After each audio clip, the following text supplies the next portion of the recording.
ಇತ್ತೀಚೆಗೆ ಏನಂತಂದ್ರೆ order of the white double cross ಅಂತ ಸ್ಲೋವೇಕಿಯಾ ಮೋದಿಯವರ 100ನೇ ವಿದೇಶಿ ಪ್ರವಾಸ ಇದು ಕರೆಕ್ಟ್ ಅಲ್ಲ. 100ನೇ ವಿದೇಶಿ ಪ್ರವಾಸ ಮೋದಿಯವರು ಯಾವ ಒಂದು ದೇಶಕ್ಕೆ ಹೋಗ್ತಾರೆ ಅಂತಂದ್ರೆ ಸ್ಲೋವೇಕಿಯಾ ಕೊಡ್ತಾರೆ ನೋಡ್ರಿ. ಇದು ಸ್ವಲ್ಪ ಮ್ಯಾಕ್ ಕುಂತು ಹುಡುಗರು ಅಲ್ಲಿ ನಮಕ್ಕೆ ಕೊಡ್ತಾರೆ. ಈ ಕಡೆ ಬರ್ರಿ. ಸ್ಲೋವೇಕಿಯಾದು ಯಾವುದಂತಂದ್ರೆ order of the white double cross ಅಂತ ಬರ್ತದೆ. ಡಬಲ್ ಕ್ರಾಸ್ ಅಂತ ಯಾವ ದೇಶ ಅಂತಂದ್ರೆ ಸ್ಲೋವೇಕಿಯಾ ಬರ್ತದೆ ನೋಡ್ರಿ. ಇದು ಮೋದಿಯವರು 100ನೇ ವಿದೇಶಿ ಪ್ರವಾಸ ಯಾವ ದೇಶಕ್ಕೆ ಭೇಟಿ ಕೊಡೋದು ಕ್ವಶನ್ ಕೇಳ್ಬೋದು. ಯಾವ ದೇಶಕ್ಕೆ ಅಂತಂದ್ರೆ ಸ್ಲೋವೇಕಿಯಾ ಮಾಡ್ತಾರಂತ ಸ್ಲೋವೇಕಿಯಾ ಹೋಗ್ತಾರೆ. ಅದು 79ನೇ ದೇಶ ಅಲ್ಲ, ಅದು 79ನೇ ದೇಶ ಆಗ್ತದೆ. ಬಟ್ ಓವರ್ಲಾಗಿ ಏನಂತ 100ನೇ ಅವ್ರದ್ದು ವಿದೇಶಿ ಪ್ರವಾಸ ಬರ್ತದೆ ನೋಡ್ರಿ. ಇದು next grand cross of the royal Norwegian order Norway grand cross of the royal Norwegian order of the merit ಅಂತ ಬರ್ತದೆ. ಇದು ಯಾವ ಒಂದು ದೇಶ ಅಂತಂದ್ರೆ ನಾರ್ವೆ ಬರುತ್ತೆ ನೋಡ್ರಿ. ಇದು next royal order of the polar star Sweden. Royal order of the polar star ಅಂತಂದ್ರೆ ಸ್ವೀಡನ್ ಬರುತ್ತೆ ನೋಡ್ರಿ. ಇದು ನೆಕ್ಸ್ಟ್ ಅಗ್ರಿಕೋಲಾ ಪದಕ ಅಂತ ಕೊಡ್ತೀವಿ ಇತ್ತೀಚೆಗೆ. FAO ಇತ್ತೀಚೆಗೆ ಅಂತ ಫುಡ್ ಆ್ಯಂಡ್ ಅಗ್ರಿಕಲ್ಚರ್ ಆರ್ಗನೈಸೇಷನ್ ಅಂತ ಬರ್ತದೆ. ಎಲ್ಲಿ ತಡೆಕೊಡಿಸಿದ್ರೆ ಇದು ರೋಮ್, ಇಟಲಿಯ ರೋಮ್ ಒಳಗೆ ಏನು ಮಾಡುತ್ತೆ ಅಂತಂದ್ರೆ ಈ FAOದ ಒಂದು ಹೆಡ್ಕ್ವಾರ್ಟರ್ಸ್ ಐತಿ. ಯಾವ ಸ್ಥಾಪನೆ ಆಗ್ತಾರೆ FAO 1945 ಅಕ್ಟೋಬರ್ 16ಕ್ಕೆ ಏನು ಮಾಡುತ್ತೆ ಅಂತಂದ್ರೆ ಇದು FAO ಸ್ಥಾಪನೆ ಆಗ್ತಾ. ಈ ಅಕ್ಟೋಬರ್ 16 ಯಾವ ದಿನ ಮಾಡ್ತಾರೆ ಅಂತಂದ್ರೆ ವಿಶ್ವ ಆಹಾರ ದಿನ ಮಾಡ್ತಾರೆ. ಇತ್ತೀಚೆಗೆ ಅಂತಂದ್ರೆ ಇದು ವಿಶ್ವ ಆಹಾರ ಪ್ರಶಸ್ತಿ ಯಾರಿಗೆ ಕೊಟ್ಟಿರೋದು ಇತ್ತೀಚೆಗೆ ನೆದರ್ಲ್ಯಾಂಡಿನ ಹುಬ್ಲಿ ಅಂತ ಬರ್ತಾರೆ. ಇತ್ತೀಚೆಗೆ ವಿಶ್ವ ಆಹಾರ ಪ್ರಶಸ್ತಿನ ಯಾರಿಗೆ ಕೊಟ್ರ ಅಂತಂದ್ರೆ ನೆದರ್ಲ್ಯಾಂಡಿನ ಹುಬ್ಲಿ ಅಂತ ಬರ್ತದೆ ನೋಡ್ರಿ. ಹಾಗಾದ್ರೆ ಇತ್ತೀಚೆಗೆ ಅಂದ್ರೆ ನಮ್ಮ ಮೊಟ್ಟ ಮೊದಲ ಬಾರಿಗೆ ಈ ವಿಶ್ವ ಆಹಾರ ಪ್ರಶಸ್ತಿ ಪಡೆದಂಥ ಭಾರತೀಯ ವ್ಯಕ್ತಿ ಅಂತಂದ್ರೆ MS ಸ್ವಾಮಿನಾಥ್ ಅವರಿಗೆ. MS ಸ್ವಾಮಿನಾಥ್ ಅವರಿಗೆ 1986 ಸ್ಥಾಪನೆ ಆಗುತ್ತದೆ. 1987 ಏನು ಮಾಡ್ತಾರಂತ ಈ ಪ್ರಶಸ್ತಿನ ಮೊಟ್ಟ ಮೊದಲ ಬಾರಿಗೆ ಕೊಡ್ತಾರೆ ಸರ್. ಇದು ಹಾಗಾದ್ರೆ ಇತ್ತೀಚೆಗೆ ಅಂತಂದ್ರೆ MS ಸ್ವಾಮಿನಾಥ್ ಪರಿಸರ ಸಂರಕ್ಷಣಾ ಪ್ರಶಸ್ತಿ ಕೊಟ್ಟರು. ಇತ್ತೀಚೆಗೆ MS ಸ್ವಾಮಿನಾಥ ಪರಿಸರ ಸಂರಕ್ಷಣಾ ಪ್ರಶಸ್ತಿ ಕೊಟ್ಟರು. ಇತ್ತೀಚೆಗೆ ಇಬ್ಬರು ಕೊಟ್ಟಿದ್ದಾನೆ. ಯಾರವರು ಗೋ ಪೀಚೆ ಅಂತ ನೆನ್ಪಿಡ್ರಿ. ಇಬ್ಬರು ಬರ್ತಾರೆ, ಗೋವಿಂದ ಮತ್ತು ಪೀಚಾಳ್ ಅಂತ ಬರ್ತಾರೆ. ಗೋ ಪೀಚೆ ಇತ್ತೀಚೆಗೆ MS ಸ್ವಾಮಿನಾಥ ಪರಿಸರ ಸಂರಕ್ಷಣಾ ಪ್ರಶಸ್ತಿನ ಯಾರಿಗೆ ಕೊಟ್ರು ಅಂತಂದ್ರೆ ಗೋ ಪೀಚೆ ಅಂತ ಬರ್ತಾ. ಈ ಪ್ರಶಸ್ತಿ ಮೊತ್ತೆಷ್ಟು ಅಂತ 1 ಲಕ್ಷ ರೂಪಾಯಿ ಬರ್ತದೆ ರೀ. ಪ್ರಶಸ್ತಿ ಮೊತ್ತೆಷ್ಟು 1 ಲಕ್ಷ ರೂಪಾಯಿ. ನಮ್ಮ ಭಾರತದಲ್ಲಿ ಏನು ಮಾಡ್ತಾರೆ ಅಂತ ಇಲ್ಲಿ MSP ಅಂತ ಬರ್ತದೆ. MSP ಅಂದ್ರೆ ಏನು? ಮಿನಿಮಮ್ ಸಪೋರ್ಟ್ ಪ್ರೈಸ್ ಅಂತ ಬರ್ತಲ್ಲ, ಅದು ಮಿನಿಮಮ್ ಸಪೋರ್ಟ್ ಪ್ರೈಸ್ ಅಂತ ಬರುತ್ತೆ. ಈ MSP ಸಂಬಂಧಪಟ್ಟಂತೆ ಮೊಟ್ಟ ಮೊದಲ ನೇಮಕ ಆದಂಥ ಒಂದು ಆಯೋಗ ಯಾವುದಂತಂದ್ರೆ MS ಸ್ವಾಮಿನಾಥ್ ಆಯೋಗ ಅಂತ ಬರ್ತದೆ. ಅಂದ್ರೆ ರಾಷ್ಟ್ರೀಯ ಕೃಷಿ ಬೆಲೆ ಆಯೋಗ ನೇಮಕ ಆಗ್ತಾರೆ. ಫಸ್ಟ್ ಭಾರತದಲ್ಲಿ 2004ರಲ್ಲಿ ನೇಮಕ ಆಗುತ್ತೆ. ರಾಷ್ಟ್ರೀಯ ಕೃಷಿ ಬೆಲೆ ಆಯೋಗ ಯಾವ ವರ್ಷ ನೇಮಕ ಆಗುತ್ತಾ? 2004ರಲ್ಲಿ ನೇಮಕ ಆಗುತ್ತಾ. ಇದು ವರದಿ ಕೊಡೋದು ಯಾವ ವರ್ಷ ಅಂತಂದ್ರೆ 2006 ವರದಿ ಕೊಡುತ್ತೆ. ಕ್ವಶನ್ ಏನಿದೆ, ಭಾರತದಲ್ಲಿ ಮೊಟ್ಟ ಮೊದಲ ಬಾರಿಗೆ ರಾಷ್ಟ್ರೀಯ ರೈತ ಬೆಲೆ ಆಯೋಗ ಯಾರ ಅಧ್ಯಕ್ಷತೆಯಲ್ಲಿ ನೇಮಕ ಮಾಡ್ತಾರೆ ಅಂತಂದ್ರೆ MS ಸ್ವಾಮಿನಾಥ್ ನೋಡ್ರಿ. ಇದರಲ್ಲಿ ಭಾರತದಲ್ಲಿ ಹಸಿರು ಬೆಳೆಗೆ ಸಂಬಂಧಪಟ್ಟಂತ ಇದು ಮಾಡ್ತಾರೆ. 2x2x2x2 ಅಂತ ಬರ್ತಿಲ್ಲಿ. 2 ಅಂತ 2 ರಾಜ್ಯ ಬರ್ತಾವಣ, ಪಂಜಾಬ್ ಮತ್ತು ಬಿಹಾರ, ಪಂಜಾಬ್ ಮತ್ತು ಹರಿಯಾಣ ಬರ್ತಾರೆ. ಪಂಜಾಬ್ ಮತ್ತು ಹರಿಯಾಣ ಇಬ್ಬರು ವ್ಯಕ್ತಿ ಯಾರು ಬರ್ತಾರೆ ಅಂತಂದ್ರೆ MS ಸ್ವಾಮಿನಾಥ್ ಮತ್ತು C ಸುಬ್ರಹ್ಮಣ್ಯಂ. MS ಸ್ವಾಮಿನಾಥ್ ಮತ್ತು C ಸುಬ್ರಹ್ಮಣ್ಯಂ ಬರ್ತಾರೆ ನೋಡಿ ಸರ್. ಇದು 2 ದೇಶಗಳು ಯಾವ ಬರ್ತಾವ್ರಿ? ಫಿಲಿಪೈನ್ಸ್ ಮತ್ತು ಮೆಕ್ಸಿಕೋ. 2 ದೇಶ ಬಂತಂತಂದ್ರೆ ಫಿಲಿಪೈನ್ಸ್ ಮತ್ತು ಮೆಕ್ಸಿಕೋ ಬರ್ತದೆ. ಸ್ಪೀಡ್ ಹಾಕುಂತದೇನ್ರಿ? ಇಲ್ಲಲ್ಲ, ಸ್ಪೀಡ್ ಆದ್ರೆ ಹೇಳ್ರಿ, ಸ್ಲೋ ಮಾಡ್ತೀನಿ. ನೆಕ್ಸ್ಟ್ ಅಂತಂದ್ರೆ 2 ಬೆಳೆಗಳು ಬರ್ತಾವೆ. ಯಾವ ಬರ್ತಾವ್ರಿ? ಗೋಧಿ ಮತ್ತು ಭತ್ತ ಸರ್. ಗೋಧಿ ಅಂತ ಮೆಕ್ಸಿಕೋ ಅಂತ ಬರ್ತದ, ಭತ್ತ ಅಂತ ಫಿಲಿಪೈನ್ಸ್ ಅಂತ ಬರ್ತದೆ. ಇಷ್ಟು ನೆನ್ಪಿಡ್ರಿ. 2 ರಾಜ್ಯ ಪಂಜಾಬ್ ಮತ್ತು ಹರಿಯಾಣ, ಇಬ್ಬರು ವ್ಯಕ್ತಿ MS ಸ್ವಾಮಿನಾಥ್ ಮತ್ತು C ಸುಬ್ರಹ್ಮಣ್ಯಂ. ನೆಕ್ಸ್ಟ್ 2 ಬೆಳೆ ಅಂತ ಭತ್ತ ಮತ್ತು ಗೋಧಿ. 2 ದೇಶಗಳಂತಂದ್ರೆ ಫಿಲಿಪೈನ್ಸ್ ಮತ್ತು ಮೆಕ್ಸಿಕೋ ಬರ್ತದೆ ನೋಡಿ. ಫಿಲಿಪೈನ್ಸ್ ಮತ್ತು ಮೆಕ್ಸಿಕೋ ಬರ್ತದೆ ನೋಡ್ರಿ. ಅದು ನೆಕ್ಸ್ಟ್ ಹಸಿರು ಕ್ರಾಂತಿ ಎಂಬ ಪದವನ್ನು ಮೊಟ್ಟ ಮೊದಲಿಗೆ ಬಳಕೆ ಮಾಡಿ ಅಂತ ಹೇಳ್ತಾರೆ William god sir. William god ಏನು ಮಾಡ್ತಾನೆ ಅಂತಂದ್ರೆ ಈ ಹಸಿರು ಕ್ರಾಂತಿ ಎಂಬ ಪದವನ್ನು ಮೊಟ್ಟ ಮೊದಲವರೆಗೆ ಬಳಕೆ ಮಾಡ್ತಾನೆ. ಪ್ರಪಂಚದ ಹಸಿರು ಕ್ರಾಂತಿ ಪಿತಾಮಹ ಅಂತ ಯಾರು ಕರಿತೀವಿ ನಾವು? Norman Borlaug. ಭಾರತದ ಹಸಿರು ಕ್ರಾಂತಿ ಪಿತಾಮಹ ಅಂತ ಕರಿತೀವಿ ನಾವು MS ಸ್ವಾಮಿನಾಥ್ ನೋಡ್ರಿ. ಯಾವಾಗ ಈ ಆಯೋಗ ನೇಮಕ ಆಗುತ್ತೆ ಅಂತ ಹೇಳಿ ನಾನು 2004 ವರದಿ ಕೊಡೋದು 2006 ನೋಡಿ ಸರ್. ಈ ಮೋದಿಯವ್ರಿಗೆ ಅವಾರ್ಡ್ ಎಲ್ಲಷ್ಟು ಪರ್ಫೆಕ್ಟ್ ಆಯ್ತಲ್ರಿ. ಇದು ಇನ್ನೊಂದು ಬರ್ತಾನ ಮೆಡಲ್ ಆಫ್ ದಿ ನೆಸೆಟ್ ಅಂತ್ರಿ, Israel. Medal of the Knesset ಅಂತಂದ್ರೆ ಇಸ್ರೇಲ್. ಇನ್ನೊಂದ್ಸಲ ಸ್ಪೀಡಾಗಿ ನೋಡ್ಬಿಡ್ರಿ. ಆದಿ ಪುನಃ ಬಿತ್ತಂಗೆ ಯಾವ ದೇಶ ರೀ? Indonesia. Garden of the blue horizon ಅಂತಂದ್ರೆ ಸೆಷಲ್ಸ್. ಹಾಗಾದ್ರೆ ಒಂದು ಕ್ವಶನ್ ನಿಮಗೆ, ಇತ್ತೀಚಿನಂತ ಸೆಷಲ್ಸ್ 50ನೇ ವರ್ಷಾಚರಣೆ ಮಾಡ್ಕೊಂತಲ್ಲಿ 1976 ಸೆಷಲ್ಸ್ ಉಗಮಾಗತ್ತಲ್ಲಿ. ಹಾಗಾದ್ರೆ ಸೆಷಲ್ಸ್ ಸಂಬಂಧಪಟ್ಟಂತೆ ಅಲ್ಲಿ ಏನು 50ನೇ ವರ್ಷಾಚರಣೆ ಆಯ್ತಲ್ಲ, ನಮ್ಮ ಭಾರತದಿಂದ ಯಾವೊಂದು ಪಡೆ ಅಲ್ಲಿ ಒಂದು ಸ್ವಾತಂತ್ರ್ಯೋತ್ಸವದಲ್ಲಿ ಭಾಗವಹಿಸ್ತು ಅಂತ ಕ್ವಶನ್ ಕೇಳ್ಬೋದು. ಅರ್ಥ ಆಯ್ತು ಕ್ವಶನ್ ಹೇಳಿದ್ದು? ಅಲ್ಲೇನು 50ನೇ ವರ್ಷಾಚರಣೆ ಆಗ್ತಲ್ಲ, ಭಾರತದಿಂದ ನಮ್ಮ ಯಾವೊಂದು ಪಡೆ ಭಾಗವಹಿಸ್ತು ಅಂತಂದ್ರೆ ಅಸ್ಸಾಂ ರೈಫಲ್ಸ್ ನೋಡ್ರಿ ಯಾವೊಂದು ಪಡೆಯಪ್ಪ ಭಾಗವಹಿಸ್ತು ಅಂತಂದ್ರೆ ಅಸ್ಸಾಂ ರೈಫಲ್ಸ್ ಏನು ಮಾಡುತ್ತೆ ಅಂತಂದ್ರೆ ಅಲ್ಲಿ ಸ್ವತಂತ್ರೋತ್ಸವಕ್ಕೆ ಏನು ಮಾಡುತ್ತೆ ಅಂತಂದ್ರೆ ಭಾಗಿರುತ್ತೆ ನೋಡ್ರಿ. ಯಾವ ಸ್ಥಾಪನೆ ಆತ್ರಿ ಅಸ್ಸಾಂ ರೈಫಲ್ಸ್? 1835 ಏನು ಮಾಡುತ್ತೆ ಅಂತಂದ್ರೆ ಅಸ್ಸಾಂ ರೈಫಲ್ಸ್ ಸ್ಥಾಪನೆ ಆಗುತ್ತೆ. ಯಾವ ಸ್ಥಾಪನೆ ಆಗುತ್ತಾ? 1835 ಅಸ್ಸಾಂ ರೈಫಲ್ಸ್ ಸ್ಥಾಪನೆ ಆಗುತ್ತಾ. ಈ ಅಸ್ಸಾಂ ರೈಫಲ್ಸ್ನ ಹೆಡ್ ಕ್ವಾರ್ಟರ್ಸ್ ಎಲ್ಲೈತೆ ಅಂತಂದ್ರೆ ಮೇಘಾಲಯದ ಶಿಲ್ಲಾಂಗ್ ನೋಡ್ರಿ. ಇಂಪಾರ್ಟೆಂಟ್, ಕರೆಕ್ಟ್ ಅಲ್ಲ? ಅಸ್ಸಾಂ ರೈಫಲ್ಸ್ನ ಹೆಡ್ ಕ್ವಾರ್ಟರ್ಸ್ ಎಲ್ಲೈತೆ ಅಂತಂದ್ರೆ ಮೇಘಾಲಯದ ಶಿಲ್ಲಾಂಗ್ ನೋಡಿ ಸರ್. ಇದು ಮ್ಯಾನ್ಮಾರ್ ಬಾರ್ಡರ್ ಅಲ್ರಿ. ಇದು ಮ್ಯಾನ್ಮಾರ್ಕ್ಕೆ ಏನು ಮಾಡುತ್ತೆ ಅಂತಂದ್ರೆ ತನ್ನ ಬಾರ್ಡರ್ ಆಗಿ ಕಾರ್ಯನಿಸುತ್ತೆ ನೋಡ್ರಿ. ಅರ್ಥ ಆಯ್ತಲ್ಲ ನೋಡಿ. ನೆಕ್ಸ್ಟ್ ನೋಡಿ ಸರ್, ಇದು ಇತ್ತೀಚೆಗೆ ಏನಂತಂದ್ರೆ ಭಾರತೀಯ ಮೂಲದ ನಾಸಾದ ಗಗನಯಾನಿ, ಭಾರತೀಯ ಮೂಲದ ನಾಸಾದ ಗಗನಿ ಈಗ ರಷ್ಯಾ ಏನು ಮಾಡ್ಕೊಂಡು ಮಾಡಿದಂತ ಬಾಹ್ಯಾಕಾಶನ ಮಾಡ್ಕೊಂಡು ಮಾಡಿದ್ರಿ. ಯಾವುದು? ರಷ್ಯಾ. ನಮ್ಮ ಭಾರತದ ಒಂದು ಮೂಲದ ಗಗನಿ ಯಾರು ಹೋಗ್ತಾರೆ ಇಲ್ಲಿ? ಅನಿಲ್ ಮೆನನ್ ನೋಡ್ರಿ. ರಷ್ಯಾದ ಯಾವ ಒಂದು ನೌಕೆಯನ್ನು ಕ್ವಶನ್ ಕೇಳ್ತಾನೆ? MS-29 ಅಲ್ರಿ. ಯಾವುದಂತಂದ್ರೆ MS-29 ಬಾಹ್ಯಾಕಾಶ ನೌಕೆ ಮೂಲಕ ಏನು ಮಾಡ್ತಾರೆ ಅಂತಂದ್ರೆ ಇಲ್ಲಿ ISSಗೆ ಏನು ಮಾಡ್ತಾರೆ ಅಂತಂದ್ರೆ ಪ್ರಯಾಣ ಮಾಡ್ತಾರೆ. ಒಟ್ಟು ಎಷ್ಟು ಜನ ಪ್ರಯಾಣ ಮಾಡ್ತಾರೆ ಇಲ್ಲಿ? 3 ಜನ. ನಮ್ಮ ಭಾರತದ ಒಂದು ಮೂಲದ ವ್ಯಕ್ತಿ ಯಾರಂತಂದ್ರೆ ಅನಿಲ್ ಮೆನನ್. ಇನ್ನು ಇಬ್ಬರು ವ್ಯಕ್ತಿ ಬರ್ತಾರೆ ಅಂತಂದ್ರೆ ಒಂದು ಅನ್ನಾ ಕಿಕಾನ್ ಅಂತ ಬರ್ತಾರೆ. ಅನ್ನಾ ಕಿಕಾನ ಇವರು ಮಹಿಳೆ ಬರ್ತಾರ. ಇನ್ನೊಬ್ಬ ವ್ಯಕ್ತಿ ಅಂತಂದ್ರೆ ಪಯೋಟರ್ ಡುಬ್ರವ ನೋಡ್ರಿ.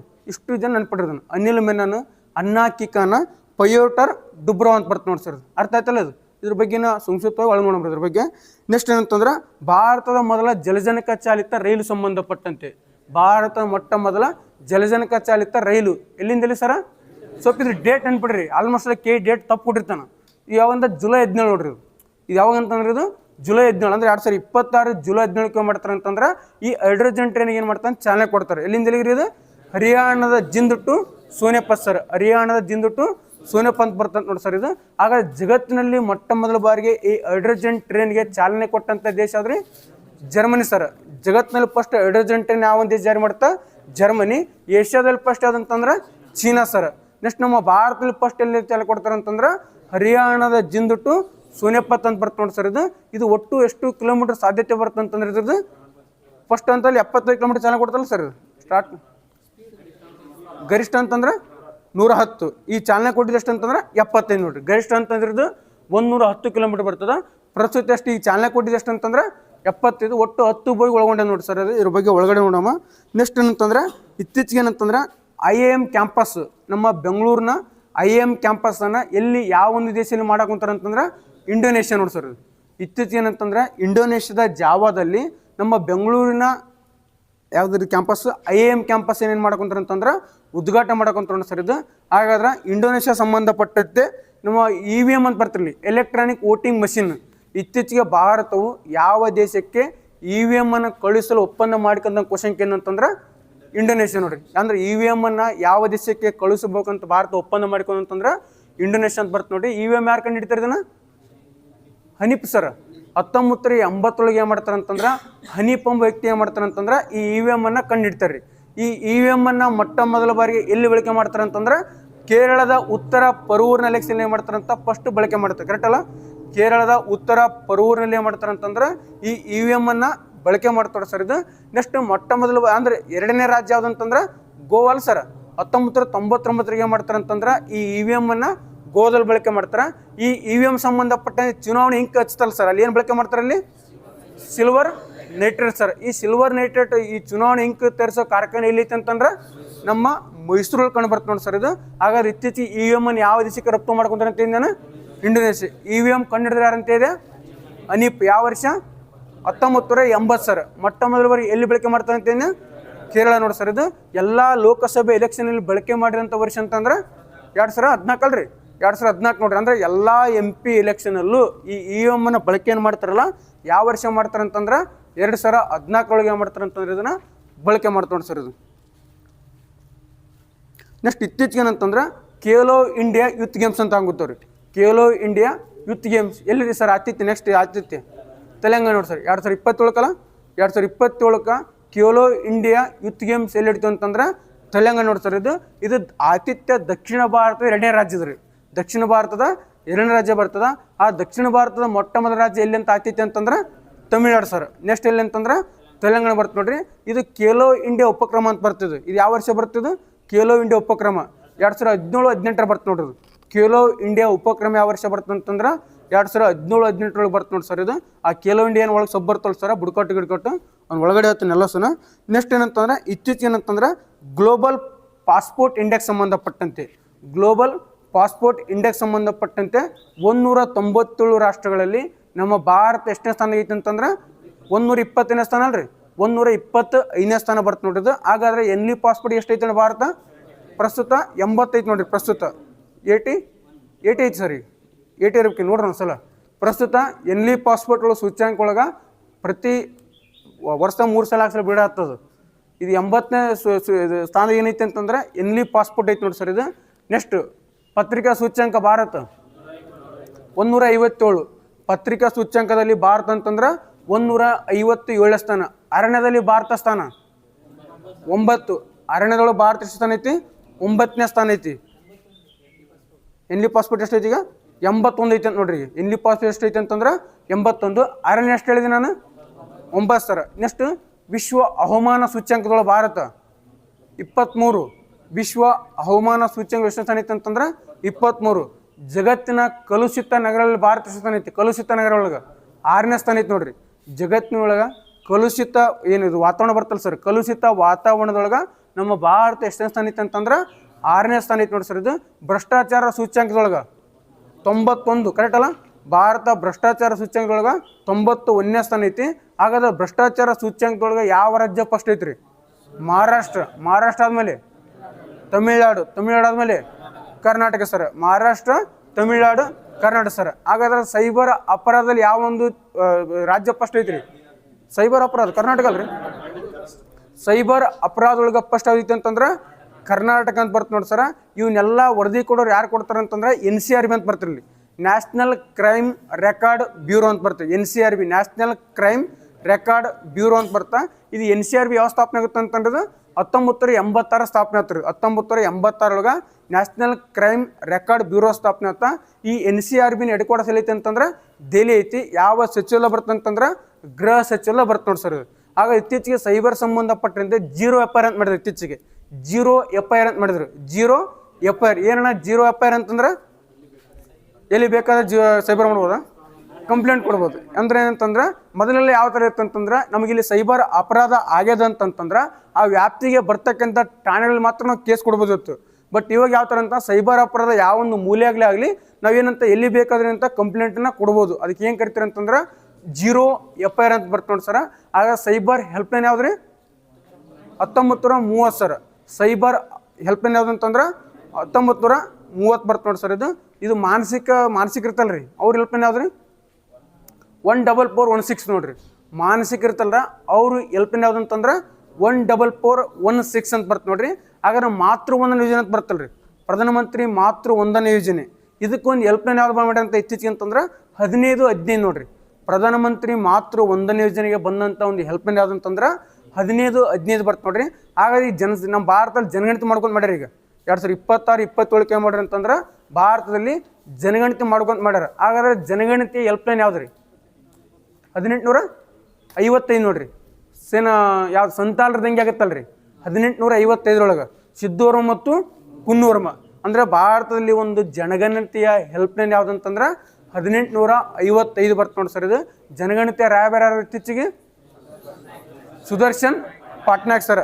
ಜನಗಣತಿಯ ರಾಯಭಾರಿ ಬಂತಂತಂದ್ರೆ ಸುದರ್ಶನ್ ಪಟ್ನಾಯಕ್ ಬರ್ತ ನೋಡಿ ಸರ್. ಇತ್ತೀಚೆಗೆ ನಮ್ಮ ಕರ್ನಾಟಕದಲ್ಲಿ ಋತುತಾರೆ ರಾಯಭಾರಿ ಆದ್ರು ರಮ್ಯ ನೋಡಿ ಸರ್. ಕರ್ನಾಟಕದಲ್ಲಿ ಋತುತಾರೆ ರಾಯಭಾರಿ ಅಂತಂದ್ರೆ ರಮ್ಯ ನೋಡಿ ಸರ್. ನಮ್ಮ ಕ್ಯಾಂಡಿಡೇಟ್ ಒಂದು ಋತುತಾರೆ ರಾಯಭಾರಿ, ನಾವು ರಮ್ಯ ಅಂತ ಇಲ್ಲ ಹಂಗಲ್ಲ, ರಮ್ಯ ಅಲ್ಲ ಅನ್ನೋದು ಮೋಹಕ ತಾರೆ ರಮ್ಯ ಅಂತ ಹೇಳೋದು ನಾವು.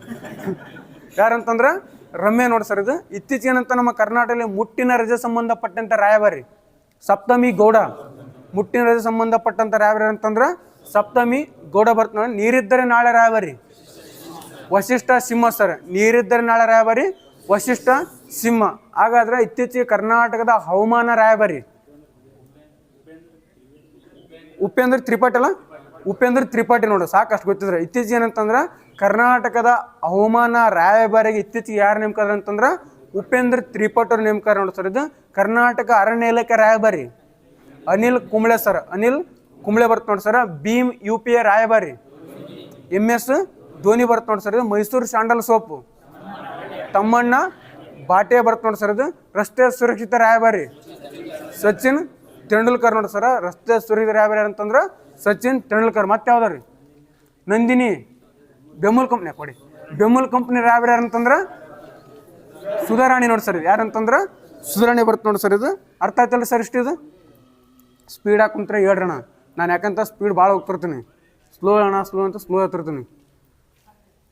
ನೆಕ್ಸ್ಟ್ ನೋಡಿ ಸರ್, ದೇಶದ ಮೊದಲ ಸರ್ಕಾರಿ ಎ ವಿಶ್ವವಿದ್ಯಾಲಯ. ದೇಶದ ಮೊದಲ ಕರೆಕ್ಟ್ ಕೇಳ್ರಿ. ದೇಶದ ಮೊದಲ ಬರೀ ಎ ವಿಶ್ವವಿದ್ಯಾಲಯ ಬೇರೆ, ದೇಶದ ಮೊದಲ ಸರ್ಕಾರಿ ಎ ವಿಶ್ವವಿದ್ಯಾಲಯ ಮಾಡ್ಕೊಂಡು ಮಾಡ್ಯಾರ ನಮ್ಮ ಬೆಂಗಳೂರು ಒಳಗೆ. ಹಾಗಾದ್ರೆ ದೇಶದ ಮೊದಲ ಒಂದು ಎ ವಿಶ್ವವಿದ್ಯಾಲಯ ಮಾಡ್ಕೊಂಡು ಮಾಡ್ಯಾರ ಅಂತಂದ್ರೆ ಮುಂಬೈ ಒಳಗೆ. ಜಗತ್ತಿನ ಮೊದಲ ಎ ವಿಶ್ವವಿದ್ಯಾಲಯ ಮಾಡ್ಕೊಂಡು ಮಾಡ್ಯಾರ ಅಂತಂದ್ರೆ ಎಲ್ರಿ? ಸೊ ಯು ಎ ಎಲ್ಲಿ ಸರ್? ಯು ಎಗೆ ಜಗತ್ತಿನ ಮೊದಲ ಎ ವಿಶ್ವವಿದ್ಯಾಲಯ ಅಂತಂದ್ರೆ ಯು ಎ ಇ, ಭಾರತದಲ್ಲಿ ಮುಂಬೈ, ಕರ್ನಾಟಕದಲ್ಲಿ ಬೆಂಗಳೂರು ಸರ್. ಎ ದಿನ ಅಂತ ಮಾಡ್ತಾರೆ. ಎ ದಿನ ಯಾವ 16 ಸರ್? July 16 sir. ಅದು ಇಂಪಾರ್ಟೆಂಟ್ ಅಲ್ಲಿ. ಎ ದಿನ ಅಂತ ಮಾಡ್ತಾರೆ ಅಂತಂದ್ರೆ ಜುಲೈ 16ಕ್ಕೆ ಎ ದಿನ ಅಂತ ಮಾಡ್ತಾರೆ. ಹಾಗಾದ್ರೆ ಭಾರತದ ಎ ಪಿತಾಮಹ ಅಂತ ಯಾರನ್ನ ಕರಿತಾರೆ ಅಂತಂದ್ರೆ ರಾಜ್ ಕಿರಣ್ ರೆಡ್ಡಿ. ಭಾರತದ ಎ ಪಿತಾಮಹ ಯಾರು ಅಂತಂದ್ರೆ ರಾಜ್ ಕಿರಣ್ ರೆಡ್ಡಿ ಬರ್ತಾರೆ. ಕರ್ನಾಟಕದ ಜಗತ್ತಿನ ಎ ಪಿತಾಮಹ ಯಾರು ಅಂತಂದ್ರೆ ಯಾರು? ಜಾನ್ ಮೆಕಾರ್ತಿ ನೋಡ್ರಿ. ಜಗತ್ತಿನ ಎ ಪಿತಾಮಹ ಅಂತ ಯಾರು ಕರಿತಾರೆ ಅಂತಂದ್ರೆ ಜಾನ್ ಮೆಕಾರ್ತಿ ಅವ್ರನ್ನ ಕರಿತಾರೆ ನೋಡಿ ಸರ್. ಇದು ಇತ್ತೀಚೆಗೆ ಹಾಲ್ ಆಫ್ ಫೇಮ್ ಗೌರವ ಕೊಟ್ರಣ. ಇತ್ತೀಚೆಗೆ ಏನು ಮಾಡ್ಯಾರ ಅಂತಂದ್ರೆ ಹಾಲ್ ಆಫ್ ಫೇಮ್ ಗೌರವ ಕೊಟ್ಟರು. ಯಾರು ಕೊಡ್ತಾರೆ ಹಾಲ್ ಆಫ್ ಫೇಮ್ ಗೌರವ? ICC sir, international cricket for council. ಯಾವ ಸ್ಥಾಪನೆ ಆಯ್ತು? ICC 1909 ಸ್ಥಾಪನೆ ಆತ್ರಿ. ಇದು ICC ಯಾವ ಸ್ಥಾಪನೆ ಆತ?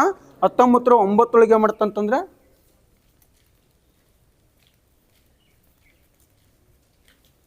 1909 ಮಾಡ್ತಂತಂದ್ರೆ ಈ ICC ಸ್ಥಾಪನೆ ಆತ. ಈ ICC ಹೆಡ್ ಕ್ವಾರ್ಟರ್ಸ್ ಎಲ್ಲಿ sir? Dubai. ICC head quarters ಎಲ್ಲಿ ಅಂತಂದ್ರೆ ದುಬೈ ಒಳಗೆ ಐತಿ. ಹಾಗಾದ್ರೆ ಇತ್ತೀಚೆಗೆ ICC ಅಧ್ಯಕ್ಷ ಆದಂಥವ್ರು ಯಾರು? ನಮ್ಮ ಭಾರತೀಯ ಯಾರು ಅಂತಂದ್ರೆ ಜೇಸಿಯಾ ಸರ್. ಕರೆಕ್ಟ್ ಅಲ್ಲ? ICC ಅಧ್ಯಕ್ಷ ಯಾರು ಅಂತಂದ್ರೆ ಜೇಸಿಯಾ. ಅಲ್ಲಂಗೆ ICC ಬರ್ತಲ್ಲ, ನಮ್ಮ ಭಾರತದಲ್ಲಿ BCCI ಅಂತ ಬರ್ತೀರಿ, board of control cricket for in India ಅಂತ ಬರ್ತೀರಿ. ಕರೆಕ್ಟ್ ಅಲ್ಲ? BCCI ಯಾವ ಸ್ಥಾಪನೆ ಆಗ್ತದೆ? 1928 BCCI ಸ್ಥಾಪನೆ ಆಗ್ತದೆ. ಈ BCCI ಹೆಡ್ ಕ್ವಾರ್ಟರ್ಸ್ ಎಲ್ಲಿ ಅಂತಂದ್ರೆ ಮುಂಬೈ ಒಳಗೆ ಐತಿ ನೋಡಿ ಸರ್. ಇದು ಈ BCCI ಅಧ್ಯಕ್ಷ ಯಾರ್ದಾರೀಗ? ಮಿಥುನ್ ಮಾನಸ್ ಸರ್. BCCI ಅಧ್ಯಕ್ಷ ಯಾರ್ದಾರೀಗ? ಮಿಥುನ್ ಮಾನಸ್ ಅಂತ ಬರ್ತ ನೋಡಿ ಸರ್. ಇದು ಈ ಬರೀಗ ಹಾಲ್ ಆಫ್ ಫೇಮ್ ಇತ್ತೀಚೆಗೆ ಎಷ್ಟು ಜನ ಕೊಟ್ಟರು? 3 ಜನ ಕೊಟ್ಟರು. ಒಟ್ಟು ಭಾರತೀಯ ಎಷ್ಟು ಜನ ಆದ್ರಿ? ಟೋಟಲ್ ಈಗ 13 ಜನ. ಒಟ್ಟು ಭಾರತೀಯ ಎಷ್ಟು ಜನ ಆದ್ರು? 13 ಜನ. 10 ಜನ ಪುರುಷರು, 3 ಜನ ಮಹಿಳೆಯರು ಸರ್. ಯಾರು 3 ಜನ ಮಹಿಳೆಯರು? ಅವರು ಡಯಾನಾ, ಎಡವಣ ಮತ್ತು ನೀತು ಡೇವಿಡ್ ಅಂಜುಮಾ ಅಂತ ಬರ್ತಾರೆ. ಅಂಜುಮಾ, ನೀತು, ಡಯಾನಾ 3 ಮಂದಿ ಏನು ಮಾಡ್ತಾರೆ ಅಂತಂದ್ರೆ ಭಾರತೀಯರಾದ್ರೆ. ಇತ್ತೀಚೆಗೆ ನಾವು ಭಾರತೀಯ ವ್ಯಕ್ತಿ ಯಾರು ಕೊಟ್ರಿ ಅಂತಂದ್ರೆ ದಾದಾ. ಯಾರಂತಂದ್ರೆ ಸೌರವ್ ಗಂಗೂಲಿ ನೋಡಿ ಸರ್. ದಾದಾ ಅಂತ ಪ್ರಸಿದ್ಧ ಆದಂಥ ವ್ಯಕ್ತಿ ಯಾರಂತಂದ್ರೆ ಸೌರವ್ ಗಂಗೂಲಿ ಸರ. ಇನ್ನೊಬ್ಬ ಇಂಗ್ಲೆಂಡಿನ ವ್ಯಕ್ತಿ ಯಾರಂತಂದ್ರೆ ಕೆವಿನ್ ಪೀಟರ್ಸನ್ ಅಲ್ರಿ. ಕೆವಿನ್ ಪೀಟರ್ಸನ್ ವ್ಯಕ್ತಿಗೆ ಏನು ಮಾಡ್ತಾರೆ ಅಂತಂದ್ರೆ ಯಾವ ಒಂದು ದೇಶ ಸರ್? ಇವರು ಇಂಗ್ಲೆಂಡ್ ಸರ್. ಇಂಗ್ಲೆಂಡಿನ ಕೆವಿನ್ ಪೀಟರ್ಸನ್ಗೆ ಏನು ಮಾಡ್ತಾರೆ ಅಂತಂದ್ರೆ ಇತ್ತೀಚೆಗೆ ಈ ಒಂದು ಹಾಲ್ ಆಫ್ ಫೇಮ್ ಗೌರವವನ್ನು ಕೊಟ್ಟರು. ಒಟ್ಟು ಜಗತ್ತೊಳಗೆ 125 ಜನರಿಗೆ ಏನು ಮಾಡ್ತಾರೆ ಅಂತಂದ್ರೆ ಈ ಹಾಲ್ ಆಫ್ ಫೇಮ್ ಗೌರವನ ಕೊಟ್ಟರು ನೋಡಿ ಸರ್. ಇದು ನೆಕ್ಸ್ಟ್ ನೋಡಿ ಸರ್, ಇದು ಇತ್ತೀಚೆಗೆ ಏನಂತಂದ್ರೆ ಇದು ಪೀಪಾ ಆಯ್ತು ರೀ. ಎಷ್ಟನೇ ಆವೃತ್ತಿ? ಇದು ಪೀಪಾ 23ನೇ ಆವೃತ್ತಿ. ಎಲ್ಲ ಪೀಪಾ ಅವ್ರದ್ದು ಕುಡಿದಿರ್ತೀರಿ ನೀವು. ಮತ್ತು ಬಾಲ್ಗೆ ಎಷ್ಟು ಒಲ್ದಾರ ಅಂತ ಹೇಳ್ತಿರ್ತೀರಿ. ಇದು ಪೀಪಾ ಸಂಬಂಧಪಟ್ಟಂತೆ 23ನೇ ಆವೃತ್ತಿ. ಇದು ಎಲ್ಲಿ ಆಯ್ತದು? ಅಮೇರಿಕಾ, ಕೆನಡಾ, ಮೆಕ್ಸಿಕೋ ಮತ್ತು ಅಮೇರಿಕಾ USA ಹಂಗಂತಿದ್ರಿ. ಅಮೇರಿಕಾ, ಕೆನಡಾ, ಮೆಕ್ಸಿಕೋ ಏನು ಮಾಡ್ತಂತಂದ್ರೆ ಇದು ಪೀಪಾ 23ನೇ ಆವೃತ್ತಿ ಆತಿಥ್ಯ. ಅದು ನೆಕ್ಸ್ಟ್ 2000 ಎಷ್ಟು ವರ್ಷಕೊಂಬತ್ತಾರ? ಪೀಪು 4 ವರ್ಷಕೊಂಬತ್ತು. 2026 ಅಮೇರಿಕಾ, ಕೆನಡಾ, ಮೆಕ್ಸಿಕೋ ಐತಿ. 2030 ಎಲ್ಲಿ ಆತವು? Spain, Morocco, Portugal sir. Spain, Morocco, Portugal. 2034 ಯಾವ? Saudi Arabia. 2034 ಅಂತಂದ್ರೆ ಸೌದಿ ಅರೇಬಿಯಾ. ಈ ಮಹಿಳೆಯರ ಪೀಪಾ 2027 ಇಡ್ತಾವೆ ಬ್ರೆಜಿಲ್. ಮಹಿಳೆಯರ ಪೀಪಾ 2027 ಇಡ್ತಾವೆ ಬ್ರೆಜಿಲ್ ಇಡ್ತಾವೆ ಸರ್. ಇದು ಹಾಗಾದ್ರೆ ಇತ್ತೀಚೆಗೆ 23ನೇ ಕಾಮನ್ವೆಲ್ತ್ ಗೇಮ್ಸ್, 23ನೇ ಆವೃತ್ತಿಯ ಕಾಮನ್ವೆಲ್ತ್ ಗೇಮ್ಸ್ ಎಲ್ರಿ? ಸ್ಕಾಟ್ಲೆಂಡ್ನ ಗ್ಲಾಸ್ಗೋ ಸರ್. ಸ್ಕಾಟ್ಲೆಂಡ್ನ ಗ್ಲಾಸ್ಗೋ. ಎಷ್ಟನೇ ಆವೃತ್ತಿ ಅದು? 23ನೇ ಆವೃತ್ತಿ. ಭಾರತ ಒಟ್ಟು ಪದಕ ಎಷ್ಟು? 39 ಪದಕ. 13, 17, 9 ಕರೆಕ್ಟ್ ಅಲ್ಲ? 13, 17, 9. 13 ಚಿನ್ನ, 17 ಬೆಳ್ಳಿ, 9 ಕಂಚು ಸರ್. ಒಟ್ಟು ಎಷ್ಟು ಅಂತಂದ್ರೆ 39 ಪದಕ. ಪದಕದ ಪಟ್ಟಿಯಲ್ಲಿ ಎಷ್ಟನೇ ಸ್ಥಾನ? 4ನೇ ಸ್ಥಾನ. ಫಸ್ಟ್ ಯಾವುದು? ಆಸ್ಟ್ರೇಲಿಯಾ. Second England. 3ನೇದು ಕೆನಡಾ. 4ನೇದು ಭಾರತ. 5ನೇದು ಸ್ಕಾಟ್ಲೆಂಡ್. 5ನೇ ನೆನಪಿಡ್ರಿ, ಯಾಕಂತ ಆತಿಥ್ಯನ ಸ್ಕಾಟ್ಲೆಂಡ್ ಪದಕ ಪಟ್ಟಿಲ್ಲ ಕ್ವಶನ್ ಕೇಳ್ಬೋದು. ಸ್ಕಾಟ್ಲೆಂಡ್ 5ನೇ ಸ್ಥಾನ. ಫಸ್ಟ್ ಯಾವ್ದಂತೇನೆ? ಆಸ್ಟ್ರೇಲಿಯಾ. Second England. 3ನೇದು ಕೆನಡಾ. 4ನೇದು ಭಾರತ. 5ನೇದು ಸ್ಕಾಟ್ಲೆಂಡ್ ನೋಡಿ ಸರ್. ಇದು ಇಷ್ಟ ಅರ್ಥ ಆಯ್ತಲ್ಲ ಸರ್? ಇದು ನೆಕ್ಸ್ಟ್ ಕಾಮನ್ವೆಲ್ತ್ ಗೇಮ್ಸ್ ನೆಕ್ಸ್ಟ್ ಎಲ್ಲಿ ಆತಿತ್ತು ಅಂತಂದ್ರೆ 2030 ಎಲ್ರಿ ನಮ್ಮ ಭಾರತ ಶತಮಾನೋತ್ಸವ ಏನು ಮಾಡ್ತಂತಂದ್ರೆ 2030 ನಮ್ಮ ಭಾರತ ಆತಿಥ್ಯ ಬರ್ತಾ ಭಾರತ ಮೊದಲ ಯಾವ ವರ್ಷ ಆತಿಥ್ಯ ಇತ್ತಂತಂದ್ರೆ 2010 2010 ಏನು ಮಾಡ್ತಾನೆ 101 ಪದಕ ಗೆದ್ದಿರ್ತಾವಾಗ 2010 ಏನು ಮಾಡ್ತಂತಂದ್ರೆ ನಮ್ಮ ಭಾರತ ಆತಿಥ್ಯ ಈಗ 2030 ಗುಜರಾತಿನ ಅಹಮದಾಬಾದ್ ಸರ್. ಹಾಗಾದ್ರೆ 2026 ನಮ್ಮ ಭಾರತ ಕಾಮನ್ವೆಲ್ತ್ ಗೇಮ್ಸ್ನ ಧ್ವಜಧಾರಿ ಆಗಿರ್ತಾರೆ ಮೀರಾಬಾಯಿ ಚಾನು ಮತ್ತು ಲವ್ಲಿನಾ ಬೋರ್ಗೊಹೈನ್. ಕರೆಕ್ಟ್ ಅಲ್ಲ? ಮೀರಾಬಾಯಿ ಚಾನ್ ಅವ್ರು ಯಾವ ಒಂದು ಆಟಗಾರ್ತಿವ್ರು ವೇಟ್ ಲಿಫ್ಟಿಂಗ್ ಸರ್ ಇದು. ನೆಕ್ಸ್ಟ್ ಲವ್ಲಿನಾ ಬೋರ್ಗೊಹೈನ್ ಅಂತಂದ್ರೆ ಬಾಕ್ಸಿಂಗ್ ಸರ್. ನೆಕ್ಸ್ಟ್ ಇಲ್ಲಿ ಕಾಮನ್ವೆಲ್ತ್ ಗೇಮ್ಸ್ನ ಸಮಾರೋಪದ ಧ್ವಜಧಾರಿ ಆಗಿರ್ತಾರೆ ಇಲ್ಲಿ ಜಸ್ಮಿನಾ ಲ್ಯಾಂಬೋರ್ಗಿನ್ ಅಂತ ಬರ್ತಲ್ರಿ. ಕಾಮನ್ವೆಲ್ತ್ ಗೇಮ್ಸ್ನ ಸಮಾರೋಪದ ಧ್ವಜಧಾರಿ ಅಂತಂದ್ರೆ ಜಸ್ಮಿನ್ ಅಂತ ಬರ್ತಾರೆ. ಇವರು ಬಾಕ್ಸಿಂಗ್ ಒಳಗೆ ಇವ್ರನ್ನ ಚಿನ್ನ ಪಡೆದಿರ್ತಾರೆ ಇಲ್ಲಿ. ಜಸ್ಮಿನ್ ಬಾಕ್ಸಿಂಗ್ ಬರ್ತೋಡ್ರಿ. ಕಾಮನ್ವೆಲ್ತ್ ಗೇಮ್ಸ್ನಲ್ಲಿ ಆ ಧ್ವಜವನ್ನು ಯಾರು ಸ್ವೀಕಾರ ಮಾಡ್ತಾರೆ ಅಂತಂದ್ರೆ ನೀರಜ್ ಚೋಪ್ರಾ ಸರ್. ನೆಕ್ಸ್ಟ್ ಏನು ನಮ್ಮ ಭಾರತದಲ್ಲಿ ಆಗುತ್ತಲ್ಲ ಅದಕ್ಕೆ ಆ ಧ್ವಜನ ಯಾರು ಸ್ವೀಕಾರ ಮಾಡ್ತಾರೆ ಅಂತಂದ್ರೆ ನೀರಜ್ ಚೋಪ್ರಾ ಬರ್ತೋಣ ಸರ್. ಇದು ಅರ್ಥ ಆಯ್ತಲ್ರಿ ಇದು. ನೆಕ್ಸ್ಟ್ ಇಲ್ಲಿ ಪೀಪಾ ಕಳ್ಕೊಂಡಿದ್ವಲ್ಲ, ಪೀಪಾ ಎಷ್ಟನೇ 23 ಆವೃತ್ತಿ. ಫಸ್ಟ್ ಅದರಲ್ಲಿ ಸ್ಥಾನ ಫಸ್ಟ್ ವಿನ್ ಆಗಿದ್ದು ಸ್ಪೇನ್, ಸೆಕೆಂಡ್ ಅರ್ಜೆಂಟೈನಾ, 3ನೇ ಸ್ಥಾನ ಇಂಗ್ಲೆಂಡ್, 4ನೇ ಸ್ಥಾನ ಫ್ರಾನ್ಸ್. ಎಷ್ಟು 4 ಸ್ಥಾನ ಸ್ವಲ್ಪ ನೆನಪಿಡ್ರಿ ಅದನ್ನು. ಯಾವುದು ಫಸ್ಟ್ ಆದ್ರಿ? Spain, Argentina, England, France sir. Next ಇಲ್ಲಿ ಗೋಲ್ಡನ್ ಬಾಲು ಗೋಲ್ಡನ್ ಬೂಟು ಎಲ್ಲ ನಿಮ್ಗೆಲ್ಲ ಗೊತ್ತಿರ್ತಾವ. ಗೋಲ್ಡನ್ ಬಾಲ್ ಯಾರು ಕೊಟ್ರಿ ಇಲ್ಲಿ? ರೋಡ್ರಿ. ಯಾವ ಒಂದು ದೇಶ ಇವರು? Spain sir. ಗೋಲ್ಡನ್ ಬಾಲ್ ಅಂತಂದ್ರೆ ಇವರು ರೋಡ್ರಿ ಅವ್ರಿಗೆ ಕೊಟ್ಟರು. ಯಾವ ಒಂದು ದೇಶ ಅಂತಂದ್ರೆ ಇವರು ಸ್ಪೇನ್ ಬರ್ತಾವೆ. ಎಷ್ಟು ಗೋಲ್ ಹೊಡೆದಿರ್ತಾರೆ ಇಲ್ಲಿ? ಟೋಟಲ್ ಅಂತ 10 ಗೋಲ್ ಹೊಡೆದಿರ್ತಾರೆ ಇಲ್ಲಿ. ಓವರಲ್ ಆಗಿ ಇವ್ರದಂತ 22 ಗೋಲ್ ನೋಡ್ರಿ. ಕರೆಕ್ಟ್ ಅಲ್ಲ? ಸಾರಿ ಅಲ್ಲ ಟ್ರಲ್ಲಿ ನೋಡ್ತಿರ್ತೀವಿ. Okay golden boot correct. Golden boot ಯಾರು ಕೊಟ್ಟು? ಕೈಲಿಯನ್ ಎಂಬಾಪೆ. ಇವ್ರು ಯಾವ ಒಂದು ಹೆಸರು? ಇವರು ಫ್ರಾನ್ಸ್ ಬರ್ತ ನೋಡ್ರಿ. ಗೋಲ್ಡನ್ ಗ್ಲೌಸ್ ಉನಾಮ್ ಸೈಮನ್ ಅಂತ ನೋಡ್ರಿ. ಇದು ಇವರು ಸ್ಪೇನ್ ನೋಡಿ. ಉನಾ ಸೈಮನ್ ಅಂತಂದ್ರೆ ಸ್ಪೇನ್ ಬರ್ತ ನೋಡ್ರಿ. ಉತ್ತಮ ಯುವ ಆಟಗಾರ ಪೌಲ್ ಕುಬಾರ್ಸಿ ಅಂತ ನೋಡ್ರಿ. ಉತ್ತಮ ಯುವ ಆಟಗಾರ ಅಂತಂದ್ರೆ ಪೌಲ್ ಕುಬಾರ್ಸಿ. ಇವ್ರು ಸ್ಪೇನ್ ನೋಡ್ರಿ. ಗೋಲ್ಡನ್ ಬಾಲು ರೋಡ್ರಿ ಸ್ಪೇನ್ದವರು. Golden boot Kylian Mbappe. Next golden gloves ಅಂತ ಉನಾ ಸಿಮೋನ್ ಅಂತ ಬರ್ತಾರೆ. ನೆಕ್ಸ್ಟ್ ಉತ್ತಮ ಯುವ ಆಟಗಾರ ಅಂತಂದ್ರೆ ಪೌಲ್ ಕುಬಾರ್ಸಿ ಅಂತ ಬರ್ತ ನೋಡಿ ಸರ್. ಇದು ಭಾರತದ ಮೊದಲ ಡೆಂಗ್ಯೂ ಲಸಿಕೆ ಯಾವ್ದ್ರಿ? ಕ್ಯೂಡೆಂಗ. ಭಾರತದ ಮೊದಲ ಡೆಂಗ್ಯೂ ಲಸಿಕೆ ಯಾವ್ದಂತಂದ್ರೆ ಕ್ಯೂಡೆಂಗ್ ಅಂತ ಬರ್ತ ನೋಡ್ರಿ. ಕ್ಯೂಡೆಂಗ TAK 003 ಅಂತ ನೋಡ್ರಿ. ಇದು ಭಾರತದ ಮೊದಲ ಡೆಂಗ್ಯೂ ಲಸಿಕೆ ಅಂತ ಬರ್ತದೆ ನೋಡಿ ಸರ್ ಇದು. ನೆಕ್ಸ್ಟ್ ಇದು 2027 ಸಾಲಿನ 14ನೇ ಆವೃತ್ತಿ ಏರೋ ಇಂಡಿಯಾ ಬೆಂಗಳೂರು ನೋಡಿ ಸರ್. ಇದು ಎಷ್ಟನೇ ಆವೃತ್ತಿ? ಇದು ಎಷ್ಟನೇ ಆವೃತ್ತಿ ಅಂತಂದ್ರೆ 16ನೇ ಆವೃತ್ತಿ. ಇದು 2027 ಆಗಾದ್ರೆ ಮೊದಲ ಆವೃತ್ತಿ ಯಾವ ವರ್ಷ ಆಗಿತ್ತು ರೀ? 1996 ನೋಡಿ ಸರ್. ಯಾವ ವರ್ಷ ಅಂತಂದ್ರೆ 1996. ನೆಕ್ಸ್ಟ್ ಅಂತ ಇತ್ತೀಚೆಗೆ ಏನು ಮಾಡ್ತಾರೆ ಅಂತಂದ್ರೆ ಇನ್ನೊಂದು ಹೈದರಾಬಾದ್ ಮೂಲದ ಬಾಹ್ಯಾಕಾಶ ಸ್ಟಾರ್ಟ್ಅಪ್ ಕಂಪ್ನಿ ಅಂತ ಸ್ಕೈರೂಟ್ ಸಂಸ್ಥೆ ದೇಶದ ಮೊದಲ ಖಾಸಗಿ ರಾಕೆಟ್ ವಿಕ್ರಮ್ 1 ಯಾವ್ದು ಉಡಾವಣೆ ಮಾಡ್ತಿ? ಮಿಷನ್ ಆಗಮನ. ಮನೆ ಕ್ವಶನ್ ಕೇಳ್ರಿ. ಮಿಷನ್ ಆಗಮನ ಏನು ಮಾಡ್ತಿ ಅಂತ ದೇಶದ ಮೊದಲ ಖಾಸಗಿ ರಾಕೆಟ್ ಏನು ಮಾಡ್ತಾರೆ ಅಂತ ಇಲ್ಲಿ ಉಡಾವಣೆ ಮಾಡ್ತಾ. ಇದು ಯಾವ ಸ್ಥಾಪನೆ ಆಗ್ತಾನೆ? ಇದು 2000 ಅಂದ್ರೆ ಯಾವ್ದಂತಂದ್ರೆ ಇದು ಏನು ಸ್ಕೈರೂಟ್ ಏರೋಸ್ಪೇಸ್ 2018 ಸ್ಥಾಪನೆ ಆಗ್ತದೆ. ಯಾರು ಸ್ಥಾಪನೆ ಮಾಡ್ತಾರೆ ಇದನ್ನು? ಪವನ್ ಮತ್ತು ನಾಗಾಭರತ್. ಪವನ್ ಮತ್ತು ನಾಗಾಭರತ್ ಏನು ಮಾಡ್ತಾರೆ ಅಂತಂದ್ರೆ ಈ ಸ್ಕೈರೂಟ್ ಏರೋಸ್ಪೇಸನ್ನು ಸ್ಥಾಪನೆ ಮಾಡ್ತಾರೆ. ಇದು ಹೆಡ್ ಕ್ವಾರ್ಟರ್ಸ್ ಎಲ್ಲೈತೆ ಅಂತಂದ್ರೆ ಹೈದರಾಬಾದ್ ನೋಡಿ sir. Agnikul Cosmos headquarters ಎಲ್ಲೈತ್ರಿ? ಚೆನ್ನೈ ಸರ್. ಇವೆಲ್ಲ ಕ್ವಶನ್ ಕೇನು. ಅಗ್ನಿಕುಲ ಕಾಸ್ಮೋಸ್ ಹೆಡ್ ಕ್ವಾರ್ಟರ್ಸ್ ಎಲ್ಲೈತೆ ಅಂತಂದ್ರೆ ಚೆನ್ನೈ. ಇನ್ನೊಂದು ಧ್ರುವ ಸ್ಪೇಸ್ ಅಂತ ಬರ್ತಾರೆ. ಇದು ಧ್ರುವ ಸ್ಪೇಸ್ ಮುಂಬೈ ಅಲ್ರಿ. ಧ್ರುವ ಸ್ಪೇಸ್ ಹೆಡ್ ಕ್ವಾರ್ಟರ್ಸ್ ಎಲ್ಲೈತೆ ಅಂತಂದ್ರೆ ಮುಂಬೈ ಐತೆ ನೋಡಿ ಸರ್. ನೆಕ್ಸ್ಟ್ ಇತ್ತೀಚೆಗೆ ಎಷ್ಟನೇ ಒಂದು ರಾಷ್ಟ್ರೀಯ ಚಲನಚಿತ್ರಣ 72ನೇ ಇತ್ತೀಚೆಗೆ ಘೋಷಣೆ ಮಾಡಿದಲ್ಲ. 72ನೇ ರಾಷ್ಟ್ರೀಯ ಚಲನಚಿತ್ರ ಪ್ರಶಸ್ತಿ ಮಾಡಿ ಇತ್ತೀಚೆಗೆ ಘೋಷಣೆ ಮಾಡಿದ್ರು. 72ನೇದು ಅತ್ಯುತ್ತಮ ನಟ ಎಷ್ಟು ಜನ ಕೊಟ್ಟರು? ಇಲ್ಲಿ 2 ಕೊಟ್ಟರು. ಯಾರಿಗೆ? ಕಾರ್ತಿಕ್ ಆರ್ಯನ್ ಮತ್ತು ಮಮ್ಮಟ್ಟಿ. ಕಾರ್ತಿಕ್ ಆರ್ಯನ್ ಅವರ ಚಂದು ಚಾಂಪಿಯನ್ ಮೂವಿ. ನೆಕ್ಸ್ಟ್ ಮಮ್ಮಟ್ಟಿ ಅವರಾದಂಥ ಬ್ರಹ್ಮಯುಗಮ್. ಇವು ನೆನಪಿಡ್ಬೇಕಾನ ಕರೆಂಟ್ ಅಫೇರ್ಸ್ ಈ ಸಲ ಕೇಳಿರ್ಲಿಕ್ಕೆಲ್ಲ. ಒಂದೆಲ್ಲ ಎಕ್ಸಾಮ್ ನಾವು ಓದಿದ್ದ ಹಿಡಿತೇವೆ ಕೈ. ಒಟ್ಟ ಓದ್ಕೊಳಕ್ಕೆ ಹೋಗ್ಬೇಡ್ರಿ. ನನ್ನ ಉದ್ದೇಶದ ನಾವು ಯಾರು ಸ್ಕೋರ್ ಚೆನ್ನಾಗಿ ಆಗಲಿಲ್ಲ ಇಲ್ಲಿ. ಎಲ್ಲರೂ ಡಲ್ ಆಗ್ಯಾವ. ನಮ್ಗೆ ಏನಾಗಿರ್ತವೆ ಅವ್ನು ಅದೇ ಓದಿರ್ತಾನೆ. ಸ್ವಲ್ಪ ಡಲ್ ಆಗಿರ್ತವೆ. ಯಾರು ಓದ್ಕೊಳಕ್ಕೆ ಹೋಗ್ಬೇಡ್ರಿ. ಏನು ಓದಿವಲ್ಲ ಕಂಟಿನ್ಯೂ ಅದ ಓದ್ರಿ. ಯಾವ್ದು ಪ್ಯಾಟ್ರನ್ ಚೇಂಜ್ ಆಗಿರ್ಬೋದು. ಆದ್ರೆ ನೆಕ್ಸ್ಟ್ ಕೇದು ನೀವು ಅಂತಿರ್ತೀವಿ ಏನಂತೀವಿ ನಾವು ಏನಕ್ಕೆ ಅಂದ್ರೆ ಮೊದಲ ಎಕ್ಸಾಮ್ ಸಂಬಂಧಪಟ್ಟ ಏನು ಬಿಟ್ಟಿನ ಪ್ಯಾಟ್ರನ್ ಅದಷ್ಟೇ ಕೇಳಿ ನಾವು ಅಂತಿರ್ತೀವಿ. ವಿವೇಕ್ ಏನು ಮಾಡಿದ್ನಿ ಮೊದಲ ಮೆಂಟಲ್ ಬಿಟ್ಟು ಕೇಳಲ್ಲ ಅಂತ ಇಟ್ಟಿನಿ. ವಿವೇಕ್ 18-20 ಮೆಂಟಲ್ ಬಿಟ್ಟು ಕೇಳಿದ ಅಂದ್ರೆ ಏನು ಕೇಳ್ತಾನೆ ಗೊತ್ತಲ್ಲ ಕ್ವಶನ್. ನಾವೇನು ಮಾಡ್ಬೇಕು? ಎಲ್ಲದಕ್ಕೆ ಮತ್ತು ಅಲ್ಲಿನ ರೀ ಎಕ್ಸಾಮ್ಗೆ ಹೋಗ್ಬೇಡ್ರಿ. ರಾಷ್ಟ್ರೀಯ ಚಲನಚಿತ್ರ ಸಂಬಂಧಪಟ್ಟಂತೆ ಅತ್ಯುತ್ತಮ ನಟಿ ಯಾರು ಕೊಟ್ರಿ ಇಲ್ಲಿ? ಗೌತಮಿ. ಅತ್ಯುತ್ತಮ ನಟಿ ಯಾರು ಅಂತಂದ್ರೆ ಗೌತಮಿ, ಯಾಮಿ ಗೌತಮ್ ಅವರಿಗೆ ಯಾವೊಂದು ಫಿಲ್ಮ್ ಇವ್ರದ್ದು? 370. ಅತ್ಯುತ್ತಮ ಚಿತ್ರ ಅದಂತಂದ್ರೆ 370. ಅತ್ಯುತ್ತಮ ನಟಿಯರಂತ ಯಾಮಿ ಗೌತಮ್ ಅವರ 370 ಮೂವಿ ಇವ್ರಿಗೆ ಕೊಡ್ತಾರೆ ನೋಡಿ ಸರ್ ಇದು. ನೆಕ್ಸ್ಟ್ ನಿರ್ದೇಶಕರ ಅತ್ಯುತ್ತಮ ಚೊಚ್ಚಲ ಚಿತ್ರ ರಣದೀಪ್ ಹೂಡಾ ಅವರ ವೀರ ಸಾವರ್ಕರ್ ನೋಡ್ರಿ. ನಿರ್ದೇಶಕರ ಅತ್ಯುತ್ತಮ ಚೊಚ್ಚಲ ಚಿತ್ರ ಅದಂತಂದ್ರೆ ಇಲ್ಲಿ ರಣದೀಪ್ ಹೂಡಾ ಅವರ ಸ್ವತಂತ್ರ ವೀರ ಸಾವರ್ಕರ್ ಅಂತ ಬರ್ತ ನೋಡಿ ಸರ್ ಇದು. ನೆಕ್ಸ್ಟ್ ಇಲ್ಲಿ ಕ್ವಶನ್ ಹೆಂಗೆ ಕೇಳ್ತಾನಂತಂದ್ರೆ ನಮ್ಮ ಕನ್ನಡಕ್ಕೆ ಎಷ್ಟು ವಿಭಾಗದ ಪ್ರಶಸ್ತಿ ಬರೋದು ಕ್ವಶನ್ ಕೇಳ್ತಾನೆ ರೀ. 4 ವಿಭಾಗ. ನಮ್ಮ ಕನ್ನಡಕ್ಕೆ ಏನು ಮಾಡ್ತಾನೆ ಅಂತಂದ್ರೆ 4 ವಿಭಾಗದಲ್ಲೂ ಪ್ರಶಸ್ತಿ ಬರ್ತಾವೆ. ಅದ್ರೊಳಗೆ ಮಿಥ್ಯೆ ಮೂವಿಗೆ 3 ಹೊಡ ಬರ್ತಾವೆ ಸರ್. ಮಿಥ್ಯೆಗೆ ಎಷ್ಟು ಬರ್ತವೆ ಅಂತಂದ್ರೆ 3 ಬರ್ತಾವೆ. ಇನ್ನೊಂದು ಬರ್ತ ಸರ್ ಇದು ಯಾವುದಂತಂದ್ರೆ ಅತ್ಯುತ್ತಮ ನಿರ್ದೇಶನ ಬರ್ತಲ್ಲ, ಅತ್ಯುತ್ತಮ ಸಿನಿಮಾ ಪುಸ್ತಕ ನಾನಿರೋದು ನಿಮಗಾಗಿ, ನಾಡಿರೋದು ನಮಗೆ, ಕೆಂಚನೂರು ಪ್ರದೀಪ. ನಿರ್ದೇಶಕ ಯಾರಂತಂದ್ರೆ ಕೆಂಚನೂರು ಪ್ರದೀಪ್ ಅಂತ ಬರ್ತ ನೋಡಿ ಸರ್ ಇದು. ನೆಕ್ಸ್ಟ್ ಇಲ್ಲಿ ನಾನೇ ಮಿಥ್ಯೆ ಮೂವಿ 3 ಅವಾರ್ಡ್ ಪಟ್ರೆ ಅಂತ ನಾನು. ಒಂದು ಅತ್ಯುತ್ತಮ ಕನ್ನಡ ಚಿತ್ರ ಕೊಟ್ಟರ, ಮತ್ತು ಅತ್ಯುತ್ತಮ ಬಾಲ ಕಲಾವಿದ, ಅತ್ಯುತ್ತಮ ಪೋಷಕ ನಟಿ, ಇವ್ರು 3 ಬದಿ ಮಾಡ್ತಾ ಮಿಥ್ಯೆ ಮೂವಿ ಕೊಟ್ಟರು ನೋಡ್ರಿ. ಅರ್ಥ ಆಗ್ತಿರೋದು? ಅತ್ಯುತ್ತಮ ಕನ್ನಡ ಚಿತ್ರ ಆದಂತಂದ್ರೆ ಮಿಥ್ಯ. ಹಾಗಾದ್ರೆ ಈ ಮಿಥ್ಯೆ ಮೂವಿ ನಿರ್ದೇಶಕರನ್ನ ಕ್ವಶನ್ ಕೇಳ್ಬೋದು. ಸರಿ, ಅವ ದುಡ್ಡು ಆಗ್ತಾವ. ನಿರ್ದೇಶಕರಂತ ಸುಮಂತ್ ಭಟ್ ಅಂತ ಬರ್ತ ನೋಡ್ರಿ. ಸುಮಂತ್ ಭಟ್ ನೋಡ್ರಿ.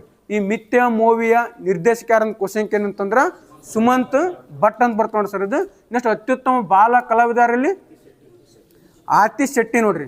ಅತ್ಯುತ್ತಮ ಬಾಲ ಕಲಾವಿದಾರ ಅಂತಂದ್ರೆ ಆತಿಶ್ ಶೆಟ್ಟಿ ಬರ್ತ ನೋಡಿ ಸರ್ ಇದು. ನೆಕ್ಸ್ಟ್ ಅತ್ಯುತ್ತಮ ಪೋಷಕ ನಟಿ ನಮ್ಮ ಕನ್ನಡತಾರ್ರಿ ರೂಪಾಶ್ರೀ ನೋಡ್ರಿ. ರೂಪಾಶ್ರೀ ವೇರ್ಕಾಡೆ ಅಂತ ಬರ್ತಾರ. ರೂಪಾಶ್ರೀ ವೇರ್ಕಾಡೆ ಅತ್ಯುತ್ತಮ ಏನಂತಂದ್ರೆ ಪೋಷಕ ನಟಿ ನೋಡಿ ಸರ್. ಇಷ್ಟೇನು ಮಾಡ್ತಂತ ನೀವು ನೆನಪಿಡ್ರಿ. ಇನ್ನು ಮುಂದೆ ಒಳಗಡೆ ಬರ್ತಾವ, ಅವನ್ನ ಡೀಟೇಲ್ ಹೇಳ್ತೀನಿ. ಇತ್ತೀಚೆಗೆ ರಾಷ್ಟ್ರೀಯ ಅಲ್ಪಸಂಖ್ಯಾತರ ಆಯೋಗದ ಅಧ್ಯಕ್ಷರಾಗಿ ಯಾರ್ರಿ? ಅರ್ಜಿತ್ ಸಿಂಗ್ ಗ್ರೇವಾಲ್ ಅವ್ರು. ಆಗ್ತಿರಿ ಸಾಕು, ಆಗ್ತಿರಲ್ಲ ಅಲ್ಲಿ ಆಗ್ತಿರಿ ಎಕ್ಸಾಮಲ್ಲಾಗ. ಇತ್ತೀಚೆಗೆ ಏನಂತಂದ್ರೆ ರಾಷ್ಟ್ರೀಯ ಅಲ್ಪಸಂಖ್ಯಾತರ ಆಯೋಗದ ಅಧ್ಯಕ್ಷರಿಗೆ ಯಾರು ನೇಮಕಾರ ಅಂತಂದ್ರೆ ಅರ್ಜಿತ್ ಸಿಂಗ್ ಗ್ರೇವಾಲ್ ಅವ್ರು ನೇಮಕಾರ ನೋಡಿ ಸರ್ ಇದು. ಹಾಗಾದ್ರೆ ರಾಷ್ಟ್ರೀಯ ಅಲ್ಪಸಂಖ್ಯಾತರ ಆಯೋಗ ಯಾವ ಸ್ಥಾಪನೆ ಆಗ್ತಾನೆ? 1992 ಸ್ಥಾಪನೆ ಆಗ್ತಾ. ಜಾರಿ 1993 ಅದು. 92 ಕಾಯ್ದೆ ಮೂಲಕ 92 ಡಿಸೆಂಬರ್ 18 ರೀ. ರಾಷ್ಟ್ರೀಯ ಅಲ್ಪಸಂಖ್ಯಾತರಾಗ ಸ್ಥಾಪನೆ ಇದ್ದಾವೆ ಅಂತಂದ್ರೆ 1992 ಡಿಸೆಂಬರ್ 18ಕ್ಕೆ ಸ್ಥಾಪನೆ ಆಗ್ತಾ. ಈ ಡಿಸೆಂಬರ್ 18 ಯಾವ ದಿನ ಮಾಡ್ತಾರೆ ಅಂತಂದ್ರೆ ರಾಷ್ಟ್ರೀಯ ಅಲ್ಪಸಂಖ್ಯಾತ ದಿನ ಅಂತ ಮಾಡ್ತಾರೆ ನೋಡ್ರಿ. ಡಿಸೆಂಬರ್ 18 ಯಾವ ದಿನ ಮಾಡ್ತಾರೆ ಅಂತಂದ್ರೆ ರಾಷ್ಟ್ರೀಯ ಅಲ್ಪಸಂಖ್ಯಾತರ ದಿನ ಅಂತ ಮಾಡ್ತಾರೆ ನೋಡಿ ಸರ್ ಇದು. ಹಾಗಾದ್ರೆ ಪ್ರಸ್ತುತ ಒಟ್ಟು ಅಲ್ಪಸಂಖ್ಯಾತದ ಎಷ್ಟದ ಟೋಟಲಿ ಧರ್ಮಗಳು? 6 ಅದಾವ. ಅಲ್ಪಸಂಖ್ಯೆ ಒಟ್ಟು ಎಷ್ಟು ಅಂತಂದ್ರೆ 6 ಅದಾವ. ಯಾವ ಫಸ್ಟ್ ಯಾವ್ದು ಅಂದ್ರೆ ಜನಸಂಖ್ಯೆ ಮೇಲೆ ಹೇಳ್ರಿ. ಒಟ್ಟು 6 ಧರ್ಮ ಅದಾವ ಅಲ್ಪಸಂಖ್ಯಾತರದ್ದು. ಅತಿ ಹೆಚ್ಚಾದ ಮುಸ್ಲಿಮ್, ಆಮೇಲೆ ಕ್ರಿಶ್ಚಿಯನ್, ಆಮೇಲೆ ಸಿಖ್, ಆಮೇಲೆ ಬೌದ್ಧ, ಆಮೇಲೆ ಜೈನ್, ಅತಿ ಚಿಕ್ಕ ಒಂದು ಪಾರ್ಸಿ ನೋಡ್ರಿ. ಇವು ನೆನಪಿಟ್ರೆ ಸೀರಿಯಲ್ UPSC ಕ್ವಶನ್ ಕೇನ ಟೋಟಲ್ 6 ಅಲ್ಪಸಂಖ್ಯಾತ ಧಾರ್ಮಿಕ ಧರ್ಮ ಕಂಡು ಬರ್ತಾವ. ಫಸ್ಟ್ ಜನಸಂಖ್ಯೆ ಆದ್ಮೇಲೆ ಯಾವ್ದು ಬರ್ತಾ? Muslim sir. ನೆಕ್ಸ್ಟ್ ಆಮೇಲೆ ಕ್ರಿಶ್ಚಿಯನ್, ಆಮೇಲೆ ಸಿಖ್, ಮಕಾಶ್ ಅಂತ ಬರ್ತಲ್ರಿ. Muslim, Christian, Sikh sir. Next ಆಮೇಲೆ ಬೌದ್ಧ, ಜೈನ್. ಅತ್ಯಂತ ಚಿಕ್ಕ ಅಲ್ಪಸಂಖ್ಯಾತ ಸಮುದಾಯದ ಕ್ವಶನ್ ಏನಂತಂದ್ರೆ ಪಾರ್ಸಿ ಸರ. ಇತ್ತೀಚೆಗೆ ಯಾವೊಂದು ಸಮುದಾಯನ ಅಲ್ಪಸಂಖ್ಯಾತ ಘೋಷಣೆ ಮಾಡಿದ ಕ್ವಶನ್ ಏನಂತಂದ್ರೆ ಜೈನ್ ನೋಡ್ರಿ. ಕರೆಕ್ಟ್ ಅಲ್ಲ?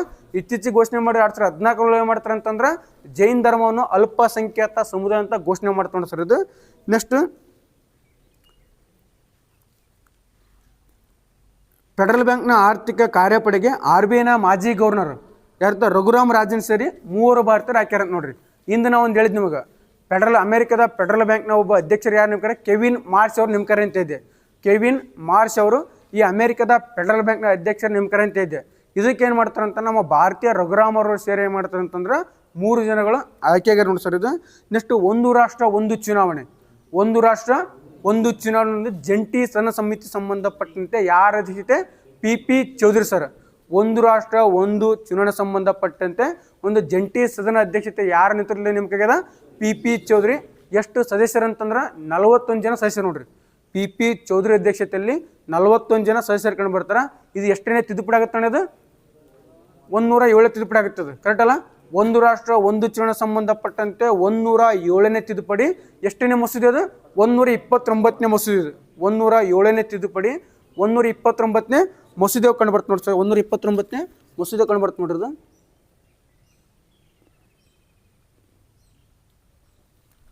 ನೆಕ್ಸ್ಟ್ ಹಾಗಾದ್ರೆ ನಮ್ಮ ಭಾರತದಲ್ಲಿ ಯಾವ ವರ್ಷ ಒಂದು ರಾಷ್ಟ್ರ ಒಂದು ಚುನಾವಣೆ ಮಾಡಿರ್ತಾರೆ ಅಂತಂದ್ರೆ ಭಾರತದಲ್ಲಿ ಮೊಟ್ಟ ಮೊದಲ ಬಾರಿಗೆ 1951ರಿಂದ 1967 ಅಲ್ಲಿವರೆಗೆ ಏನು ಮಾಡಿರ್ತಾರೆ ಅಂತ ಭಾರತದಲ್ಲಿ ಒಂದು ರಾಷ್ಟ್ರ ಒಂದು ಚುನಾವಣೆ ಮಾಡಿರ್ತಾರೆ ನೋಡ್ರಿ. ಅರ್ಥ ಆಗ್ತಿಲ್ಲ ಅದು. 1951ರಿಂದ 1967 ಏನು ಮಾಡಿರ್ತಾರೆ ಅಂತ ಭಾರತದಲ್ಲಿ ಒಂದು ರಾಷ್ಟ್ರ ಒಂದು ಚುನಾವಣೆ ಮಾಡಿರ್ತಾರೆ ನೋಡಿ ಸರ್ ಇದು. ನೆಕ್ಸ್ಟ್ ಹಾಗಾದ್ರೆ ಇಲ್ಲಿ ಯಾರ ಒಂದು ಕಮಿಟಿ ಒಂದು ರಾಷ್ಟ್ರ ಒಂದು ಚುನಾವಣೆಗೆ Ramnath Kovind committee. Correct options ಓದೋಕಲ್ಲಿ ಅಂದ್ರೆ ತಪ್ಪು ಕೇಳೋಣ ಸರಿ ಕೇಳೋಣ ಬರೀ ಏನಂತ ಅವನು ಕೇಳೋಣ ಅಲ್ಲಿ ಕರೆಕ್ಟ್ ಓದೋಕಲ್ಲಿ. ಒಂದು ರಾಷ್ಟ್ರ ಒಂದು ಚುನಾವಣೆ ಸಂಬಂಧಪಟ್ಟಂತೆ ಯಾರ ಅಧ್ಯಕ್ಷಿತ ರಾಮನಾಥ್ ಕೋವಿಂದ್. ಒಂದು ರಾಷ್ಟ್ರ ಒಂದು ಚುನಾವಣೆಗೆ ಜಂಟಿ ಸಮಿತಿ ಯಾರಂತಂದ್ರೆ PP ಚೌಧರಿ ಬರ್ತ ನೋಡಿ ಸರ್ ಇದು. PP ಚೌಧರಿ ಬರ್ತ ನೋಡಿ ಸರ್. ಇಲ್ಲಿವರೆಗೆ ಎಷ್ಟು ತಿದ್ದುಪಡಿ ಈಗ 106 ತಿದ್ದುಪಡಿ. 106 ತಿದ್ದುಪಡಿ. ಎಷ್ಟನೇ ಭಾಗ ಹೇಳ್ತಾರೆ ತಿದ್ದುಪಡಿ ಬಗ್ಗೆ? ಎಷ್ಟು ರೀ? 20ನೇ ತಿದ್ದುಪಡಿ ಸರ್. ಎಷ್ಟಂತಂದ್ರೆ 20ನೇ ತಿದ್ದುಪಡಿ ಮಾಡ್ತಂತ ಕರೆಕ್ಟ್ ಅಲ್ಲ? ಭಾಗ ಎಷ್ಟನೇ ಭಾಗ ತಿದ್ದುಪಡಿ ಹೇಳತ್ತಂತಂದ್ರೆ 20ನೇ ಭಾಗ ತಿದ್ದುಪಡಿ ಒಳಗೆ ಇರ್ತದ. ಈ ತಿದ್ದುಪಡಿ ವಿಧಾನ ಯಾವ ದೇಶದಿಂದ ಎರಲು ಪಡೆಯಲಾಗಿದೆ? ದಕ್ಷಿಣ ಆಫ್ರಿಕಾ ಸರ್. ಕರೆಕ್ಟ್ ಅಲ್ಲ?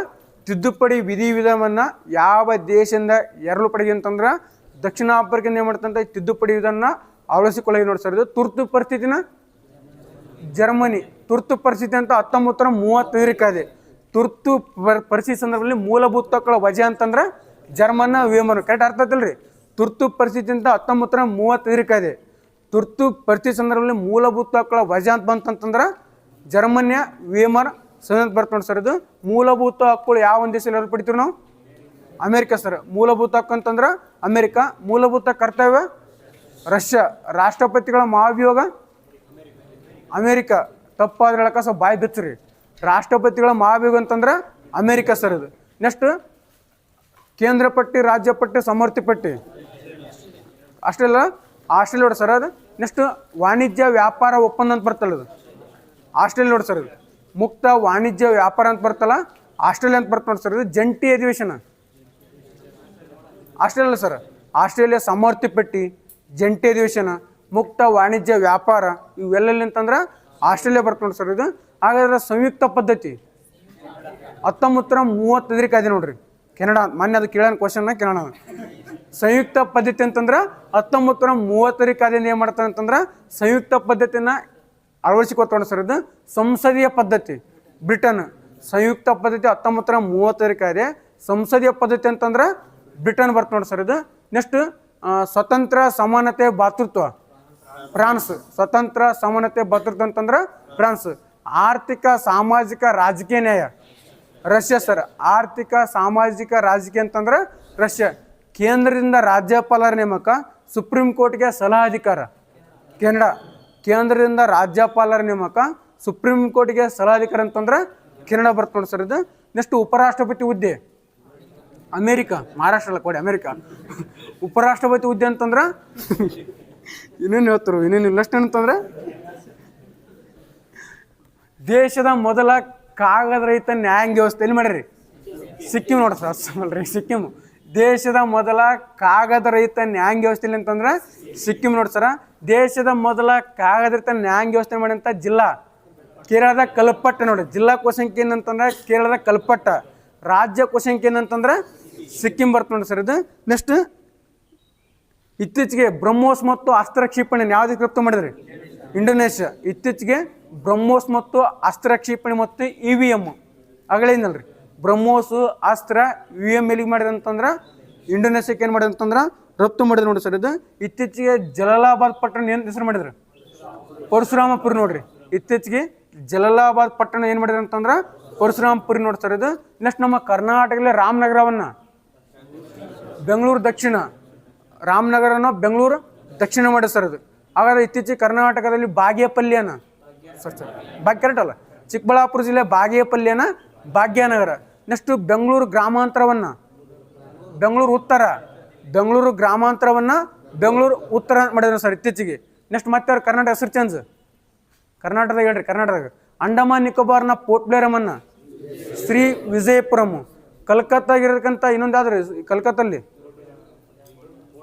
ಪೋರ್ಟ್ ವಿಲಿಯಮನ್ ವಿಜಯದುರ್ಗ ಅಲ್ಲ, ಕಲ್ಕತ್ತಲ್ಲಿ ಇರ್ತಕ್ಕಂಥ ಪೋರ್ಟ್ ವಿಲಿಯಮನ್ನು ವಿಜಯದುರ್ಗ ಅಂತ ಮಾಡಿದ್ರು. ಮತ್ತು ಒಡಿಶಾದ ಕಟಕನ್ನ ಕಟಕ, ಒಡಿಶಾದ ಕಟಕನ್ನ ಕಟಕ ಅಂತ ಮಾಡಿದ್ರು. ಮತ್ತು ಬಾಲೇಶ್ವರನ್ನ ಬಾಲೇಶ್ವರ, ಒಡಿಶಾದ ಬಾಲ್ಸೋರನ್ನ ಬಾಲಿಷನ್ ಮಾಡಿದ್ರು. ಅಶೋಕ್ ಹಾಲನ್ನ ಅಶೋಕ ಮಂಟಪ, ದರ್ಬಾರ್ ಹಾಲನ್ನ ಗಣತಂತ್ರ ಮಂಟಪ. ಅಶೋಕ್ ಹಾಲನ್ನ ಅಶೋಕ ಮಂಟಪ, ದರ್ಬಾರ್ ಹಾಲನ್ನ ಗಣತಂತ್ರ ಮಂಟಪ ಸರ್. ಇದು ಇತ್ತೀಚೆಗೆ ಪ್ರಧಾನಮಂತ್ರಿ ಕಚೇರಿಯನ್ನು ಸೇವಾ ತೀರ್ಥ, ಪ್ರಧಾನಮಂತ್ರಿ ಕಚೇರಿಯನ್ನು ಸೇವಾ ತೀರ್ಥ ಅಂತ ಮಾಡಿದ್ರು. ನೆಕ್ಸ್ಟ್ ಇದ್ಯಾವುದು ರಾಜಭವನ, ರಾಜ್ಯಪಾಲರ ಕಚೇರಿ ತೋರಿಸಿ ಸರ್ ರಾಜಭವನವನ್ನು. ಆ ರಾಜಭವನ ಏನು ಮಾಡಿದ್ರು ಅಂತಂದ್ರೆ ಲೋಕಭವನ ಅಂತ ಮಾಡಿದ್ರು ಸರ್ ಇದು. ಮತ್ತು ಆ ಮೊಘಲ ಗಾರ್ಡನ್ ಏನು ಮಾಡಿ ಅಂತಂದ್ರೆ ಅಮೃತ ಉದ್ಯಾನ ಅಂತ ಮಾಡಿ ಸರ್. ಮೊಘಲ ಗಾರ್ಡನ್ ಅಮೃತ ಉದ್ಯಾನ ಅಂತ ಮಾಡ್ಕೊಂಡು ಸರ್ ಇದು. ನೆಕ್ಸ್ಟ್ ನಾಡಗೀತೆಗೆ ಜೈನ ಬೌದ್ಧರ ಉದ್ಯಾನ ಪದ ಸೇರ್ಪಡೆಗೆ ಕನ್ನಡ ಅಭಿವೃದ್ಧಿ ಪ್ರಾಧಿಕಾರ ಶಿಫಾರಸು ಮಾಡ್ತೀವಿ ನೋಡಿ. ಇತ್ತೀಚೆಗೆ ಮೊದಲ ಜೈನರ ಉದ್ಯಾನ ಅಂತ ಇರ್ತದೆ, ಈಗ ಒಳ್ಳೆ ಬೌದ್ಧರ ಉದ್ಯಾನ, ಜೈನ ಬೌದ್ಧರ ಉದ್ಯಾನ ಮಾಡ್ಕೊಂತ ಯಾರ ಅಧ್ಯಕ್ಷತೆಯಲ್ಲಿ ಪುರುಷೋತ್ತಮ ಕುಮಾರ್ ಅಂದರೆ ಕನ್ನಡ ಪ್ರಾಧಿಕಾರ ಅಧ್ಯಕ್ಷ ಬರ್ತಾರ ರೀ ಸರ್. ಇತ್ತೀಚೆಗೆ ನ್ಯಾಟೋ ರಾಷ್ಟ್ರಗಳ ಶೃಂಗಸಭೆ ಎಲ್ಲೈತದ ಟರ್ಕಿಯಾದ ಅಂಕಾರ ನೋಡ್ರಿ. ನ್ಯಾಟೋ ಶೃಂಗಸಭೆ. ನ್ಯಾಟೋ ಅಂದ್ರೆ ಏನಂತಂದ್ರೆ North Atlantic treaty North Atlantic treaty organisation ಅಂತ ಬರ್ತ ನೋಡ್ರಿ. ಯಾವ ಸ್ಥಾಪನೆ ಆಯ್ತು ನ್ಯಾಟೋ? ಇದು 1949 ಏನು ಮಾಡ್ತಂತಂದ್ರೆ ಈ ನ್ಯಾಟೋ ಸ್ಥಾಪನೆ ಆಯ್ತು ನೋಡ್ರಿ. ಈ ನ್ಯಾಟೋದ ಹೆಡ್ ಕ್ವಾರ್ಟರ್ಸ್ ಎಲ್ಲಿತ್ತು ಅಂತಂದ್ರೆ ಬೆಲ್ಜಿಯಂನ ಬ್ರುಸೆಲ್ಸ್ ನೋಡ್ರಿ. ನ್ಯಾಟೋ ಹೆಡ್ ಕ್ವಾರ್ಟರ್ಸ್ ಎಲ್ಲಿತ್ತು ಅಂತಂದ್ರೆ ಬೆಲ್ಜಿಯಂ ಬ್ರುಸೆಲ್ಸ್ ಬರ್ತ ನೋಡಿ ಸರ್ ಇದು. ಈ ನ್ಯಾಟೋದಲ್ಲಿ ಇರ್ತಕ್ಕಂಥ ಒಟ್ಟು ರಾಷ್ಟ್ರಗಳ ಸಂಖ್ಯೆ ಎಷ್ಟು ಅಂತಂದ್ರೆ 32. 31ನೇ ರಾಷ್ಟ್ರ ಯಾವ್ದ್ರಿ? Finland sir. 31 ಫಿನ್ಲ್ಯಾಂಡ್. 32 ಅಂತಂದ್ರೆ ಸ್ವೀಡನ್ ಬರ್ತ ನೋಡಿ ಸರ್. 32 ಬರ್ತಂತಂದ್ರೆ ಸ್ವೀಡನ್ ಬರ್ತ ನೋಡಿ ಸರ್ ಇದು. ಆದರೆ ನ್ಯಾಟೋಕ್ಕೆ ಸಂಬಂಧಪಟ್ಟಂತೆ ಅಂದ್ರೆ ಇಲ್ಲಿ ಯಾವುದೇ ಒಂದು ರಾಷ್ಟ್ರ ಮೇಲೆ ದಾಳಿ ಆದ್ರೆ ಎಲ್ಲ ರಾಷ್ಟ್ರ ಮೇಲೆ ದಾಳಿ ಆದಂಗೆ ಇವರಿಗೆ ಎಷ್ಟನೇ ವಿಧಿ ಮೂಲಕ ಅಂತಂದ್ರೆ 5ನೇ ವಿಧಿ ಹೇಳತ್ ನೋಡ್ರಿ. ಅಂದ್ರೆ ನನ್ನ ಮೇಲೆ ಏನಾದ್ರು ದಾಳಿ ಆಯ್ತು ಅಂತಂದ್ರೆ ಎಲ್ಲ ರಾಷ್ಟ್ರಗಳು ನನ್ನ ಜೊತೆ ನಿಲ್ಬೇಕಂತ ಹೇಳ್ತಕ್ಕಂಥ ವಿಧಿ ಯಾವ್ದಂತಂದ್ರೆ 5ನೇ ವಿಧಿ ಆಯ್ತು ನೋಡಿ ಸರ್ ಇದು. ಇತ್ತೀಚೆಗೆ ಗಂಗಾ ನದಿ ಒಪ್ಪಂದ ಸುದ್ದಿಗೈತೆ ಅಣ್ಣ. ಗಂಗಾ ನದಿ ಒಪ್ಪಂದ ಯಾವ ವರ್ಷ ಆಗ್ತದೆ? 1996 ಡಿಸೆಂಬರ್ 12ಕ್ಕೆ ಏನು ಮಾಡ್ತಂತಂದ್ರೆ ಈ ಗಂಗಾ ನದಿ ನೀರು ಒಪ್ಪಂದ ಅಂತ ಆಗುತ್ತದೆ. ಗಂಗಾ ನದಿ ನೀರು ಒಪ್ಪಂದ ಯಾವ ವರ್ಷ ಆಗುತ್ತಾ? 1996 ಡಿಸೆಂಬರ್ 12ಕ್ಕೆ ಆಗುತ್ತೆ ನೋಡಿ ಸರ್ ಇದು. ಭಾರತ ಪ್ರಧಾನಿ HD ದೇವೇಗೌಡ. ಬಾಂಗ್ಲಾ ಪ್ರಧಾನಿ ಅಂತಂದ್ರೆ ಶೇಖ್ ಹಸೀನಾ ಬರ್ತಾರೆ ಸರ್ ಇದು. ಇದು ಎಷ್ಟು ವರ್ಷದ ಯೋಜನೆ ಕ್ವಶನ್ ಏನಂತಂದ್ರೆ 30 ವರ್ಷ ಯೋಜನೆ. ಇದು 2022 ಡಿಸೆಂಬರ್ 12ಕ್ಕೆ ಮುಗಿತದೆ. ಅದಕ್ಕೆ ಸುದ್ದಿಗೈತದ. ಹಾಗಾದ್ರೆ ಎಷ್ಟನೇ ವಿಧಿ ಮೂಲಕ ಇಲ್ಲಿ ಒಪ್ಪಂದ ಮಾಡ್ಕೊಂಡ ಕ್ವಶನ್ ಏನಂತಂದ್ರೆ 12ನೇ ವಿಧಿ ನೋಡ್ರಿ. ಇಲ್ಲಿ ಎಷ್ಟನೇ ವಿಧಿ ಅಂತಂದ್ರೆ 12ನೇ ವಿಧಿ ಬರುತ್ತೆ ನೋಡಿ ಸರ್ ಇದು. ಇತ್ತೀಚೆಗೆ ಬ್ರಿಕ್ಸ್ನ 11 ಸದಸ್ಯ ರಾಷ್ಟ್ರಗಳ ರಾಷ್ಟ್ರೀಯ ಪ್ರಮಾಣೀಕರಣ ಸಂಸ್ಥೆಗಳ ಮುಖ್ಯಸ್ಥರ 5ನೇ ಶೃಂಗಸಭೆ ಎಲ್ಲೈತ್ರಿ? ಬೆಂಗಳೂರು ನೋಡ್ರಿ. ಇತ್ತೀಚೆಗೆ ಬ್ರಿಕ್ಸ್ನ 11 ಸದಸ್ಯ ರಾಷ್ಟ್ರಗಳ ರಾಷ್ಟ್ರೀಯ ಪ್ರಮಾಣೀಕರಣ ಸಂಸ್ಥೆಗಳ ಮುಖ್ಯಸ್ಥರ 5ನೇ ಶೃಂಗಸಭೆ ಎಲ್ಲೈತೆ ಅಂತಂದ್ರೆ ಬೆಂಗಳೂರು ಆಯ್ತು ನೋಡಿ ಸರ್ ಇದು. ಬ್ರಿಕ್ಸ್ ಅಂದ್ರೆ ಏನಣ್ಣ? Brazil, Russia, India, China, south Africa sir. ಈ ಪ್ರಸ್ತುತ ಬ್ರಿಕ್ಸ್ ಒಳಗೆ ಎಷ್ಟು ರಾಷ್ಟ್ರ ಅದ ಅಂತಂದ್ರೆ 11 ರಾಷ್ಟ್ರ ಅದಾವ. ಎಷ್ಟದ ಅಂತಂದ್ರೆ 11 ರಾಷ್ಟ್ರ. Egypt, Ethiopia, UAE, Iran, Indonesia, Saudi Arabia. ಒಟ್ಟು ಎಷ್ಟು ಅಂತಂದ್ರೆ 11. Egypt, Ethiopia, UAE, Iran, Indonesia, Saudi Arabia sir. ಒಟ್ಟು ಎಷ್ಟು ಅಂತಂದ್ರೆ 11 ರಾಷ್ಟ್ರಗಳು ಬರ್ತಾವೆ ಸರ್ ಇದು. ಈ ಬ್ರಿಕ್ಸ್ನ ಒಟ್ಟು GDP ಎಷ್ಟು ಐತೆ ಅಂತಂದ್ರೆ GDP 45 ಅಲ್ರಿ ಸರ್. 42ರಿಂದ 45 ಮಾಡ್ತಾರೆ GDP ಐತಿ ಇದ್ರದ್ದು. 42 ಜನಸಂಖ್ಯೆ ಐತಿ ಇರೋದು. 42 ಜನಸಂಖ್ಯೆ ಐತಿ. 49 ರೀ. 49 ಜನಸಂಖ್ಯೆ ಐತಿ. 45 ಮಾಡ್ತಾ GDP ಬರುತ್ತೆ ನೋಡ್ರಿ. 45 ಅಂತಂದ್ರೆ ಅದ್ರದ್ದು GDP ಬರುತ್ತೆ ನೋಡ್ರಿ. ಇತ್ತೀಚೆಗೆ ಬ್ರಿಕ್ಸ್ನ ಮಾದಕ ವಸ್ತುಗಳ ಸಭೆಯಲ್ಲಿ ಆಯ್ತು ರೀ ಅಸ್ಸಾಂನ ಗುವಾಹಟಿ. ಬ್ರಿಕ್ಸ್ನ ಕೆಲವೊಂದಿಷ್ಟು ಸಭೆ ಆಗ್ತಾವ ಸರ್ ಅವು. ಬ್ರಿಕ್ಸ್ನ ಮಾದಕ ವಸ್ತುಗಳ ಸಭೆಯಲ್ಲಿ ಐತೆ ಅಂತಂದ್ರೆ ಅಸ್ಸಾಂನ ಗುವಾಹಟಿ. ಬ್ರಿಕ್ಸ್ನ ಮಹಿಳಾ ಸಭೆಯಲ್ಲಿ ಐತಿ ಇತ್ತೀಚೆಗೆ ಕೊಚ್ಚಿ. ಬ್ರಿಕ್ಸ್ನ ಮಹಿಳಾ ಸಭೆಯಲ್ಲಿ ಐತೆ ಅಂತಂದ್ರೆ ಕೇರಳದ ಕೊಚ್ಚಿ ಒಳಗೆ ಆಯ್ತದೆ. ಬ್ರಿಕ್ಸ್ನ ಇಂಧನ ಸಭೆಯಲ್ಲಿ ಆಯ್ತದೆ ಹರಿಯಾಣದ ಗುರುಗ್ರಾಮ. ಬ್ರಿಕ್ಸ್ನ ಇಂಧನ ಸಭೆಯಲ್ಲಿ ಐತೆ ಅಂತಂದ್ರೆ ಏನೋ ಬರೀ ತಪ್ಪಾಕುಂತಂದೆ. ಬ್ರಿಕ್ಸ್ನ ಇಂಧನ ಸಭೆಯಲ್ಲಿ ಐತೆ ಹರಿಯಾಣದ ಗುರುಗ್ರಾಮ ಬರ್ತದೆ ನೋಡಿ ಸರ್ ಇದು. ನೆಕ್ಸ್ಟ್ ಬ್ರಿಕ್ಸ್ನ ಬಾಹ್ಯಾಕಾಶ ಸಮ್ಮೇಳನ ನಮ್ಮ ಬೆಂಗಳೂರು ಸರ್. ಬ್ರಿಕ್ಸ್ನ ಬಾಹ್ಯಾಕಾಶ ಸಮ್ಮೇಳನ ಬಂತಂತಂದ್ರೆ ಬೆಂಗಳೂರು ಬರ್ತದೆ ನೋಡಿ ಸರ್ ಇದು. ಬ್ರಿಕ್ಸ್ನ ಶರ್ಪಾ ಸುಧಾಕರ್ ದಲ್ಲಾಲ್ ನೋಡ್ರಿ. ಬ್ರಿಕ್ಸ್ನ ಶರ್ಪಾಗಿ ಯಾರು ನೇಮಕಾರ ಅಂತಂದ್ರೆ ಸುಧಾಕರ್ ದಲ್ಲಾಲ್ ಅಂತ ಬರ್ತಾವ ನೋಡಿ ಸರ್ ಇದು. ಬ್ರಿಕ್ಸ್ನ ಸೌವಾರ್ ಶರ್ಪಾ ಅಂತ ಬರ್ತಾವೆ ಇನ್ನೊಬ್ಬ. ಅವು ಹೆಲ್ಪ್ ಮಾಡಲ್ಲ. ಇನ್ನೊಬ್ಬ ಶರ್ಪಾ ಯಾರು ಅಂತಂದ್ರೆ ಏಲಕ್ಕಿ ನೋಡ್ರಿ. ಅದೇ ಏಲಕ್ಕಿ, ಶಂಭು ಏಲಕ್ಕಿ ಅಂತ ಐತಿ. ಏಲಕ್ಕಿ ನೋಡ್ರಿ. ಮೇನ್ ಅಂತಂದ್ರೆ ಒಬ್ರು ಯಾರು ಸುಧಾಕರ್ ದಲ್ಲಾಲ್ ಒಬ್ರು. ಅವು ಸಹಾಯ ಮಾಡಲು ಇನ್ನೊಬ್ರು ಯಾರು ಅಂತಂದ್ರೆ ಏಲಕ್ಕಿ ಅಂತ ಬರ್ತಾವೆ ಸರ್. ಏಲಕ್ಕಿ ಅಂತ ನೆನ್ಪಿಡ್ರಿ. ಕರೆಂಟ್ ಅಫೇರ್ ಸಾಕಿದೆ. GK ಆಯ್ತು ಉಳ್ಕ್ಯೋದು.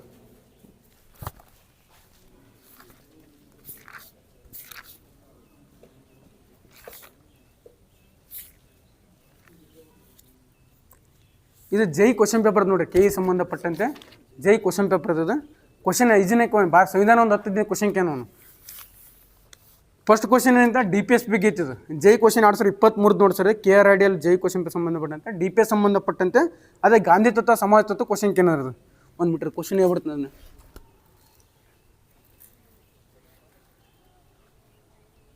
ನಿರ್ದೇಶಕ ತತ್ವಗಳು ಕೆಳಗಿನ ಯಾವ ನಿರ್ದೇಶನವನ್ನು ರಾಜ್ಯಕ್ಕೆ ನೀಡುವುದಿಲ್ಲ ಅಂತ ಕ್ವಶನ್ ಕೇನ್ರಿ. ಕ್ವಶನ್ ಅರ್ಥ ಆಗ್ತಿರೋದು? ರಾಜ್ಯ ನಿರ್ದೇಶಕ ತತ್ವಗಳು ಕೆಳಗಿನ ಯಾವ ನಿರ್ದೇಶನವನ್ನು ರಾಜ್ಯಕ್ಕೆ ನೀಡುವುದಿಲ್ಲ ಅಂತ ಕ್ವಶನ್ ಕೇನ್ರಿ. ಆಪ್ಷನ್ಸ್ ಏನಂತಂದ್ರೆ ಅಂತಾರಾಷ್ಟ್ರೀಯ ಶಾಂತಿ ಮತ್ತು ಭದ್ರತೆ, ಆಪ್ಷನ್ ಸಿ ಅದು. ಆಪ್ಷನ್ಸ್ ಬಿ ಏನಂತಂದ್ರೆ ಕಾರ್ಯಾಂಗದಿಂದ ನ್ಯಾಯಾಂಗವನ್ನು ಬೇರ್ಪಡಿಸುವುದು. ಆಪ್ಷನ್ ಸಿ ಏನಂತಂದ್ರೆ ಪಶುಸಂಗೋಪನೆ ಚಟುವಟಿಕೆ ಅಂತ ಇದು.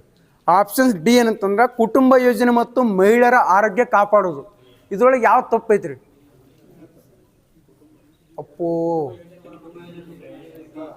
ಯಾವ್ದ್ರೆ ಕುಟುಂಬ ಯೋಜನೆ ಮತ್ತು ಮಹಿಳೆಯರ ಆರೋಗ್ಯನ ಕಾಪಾಡೋದಿಲ್ಲ ರೀಗ.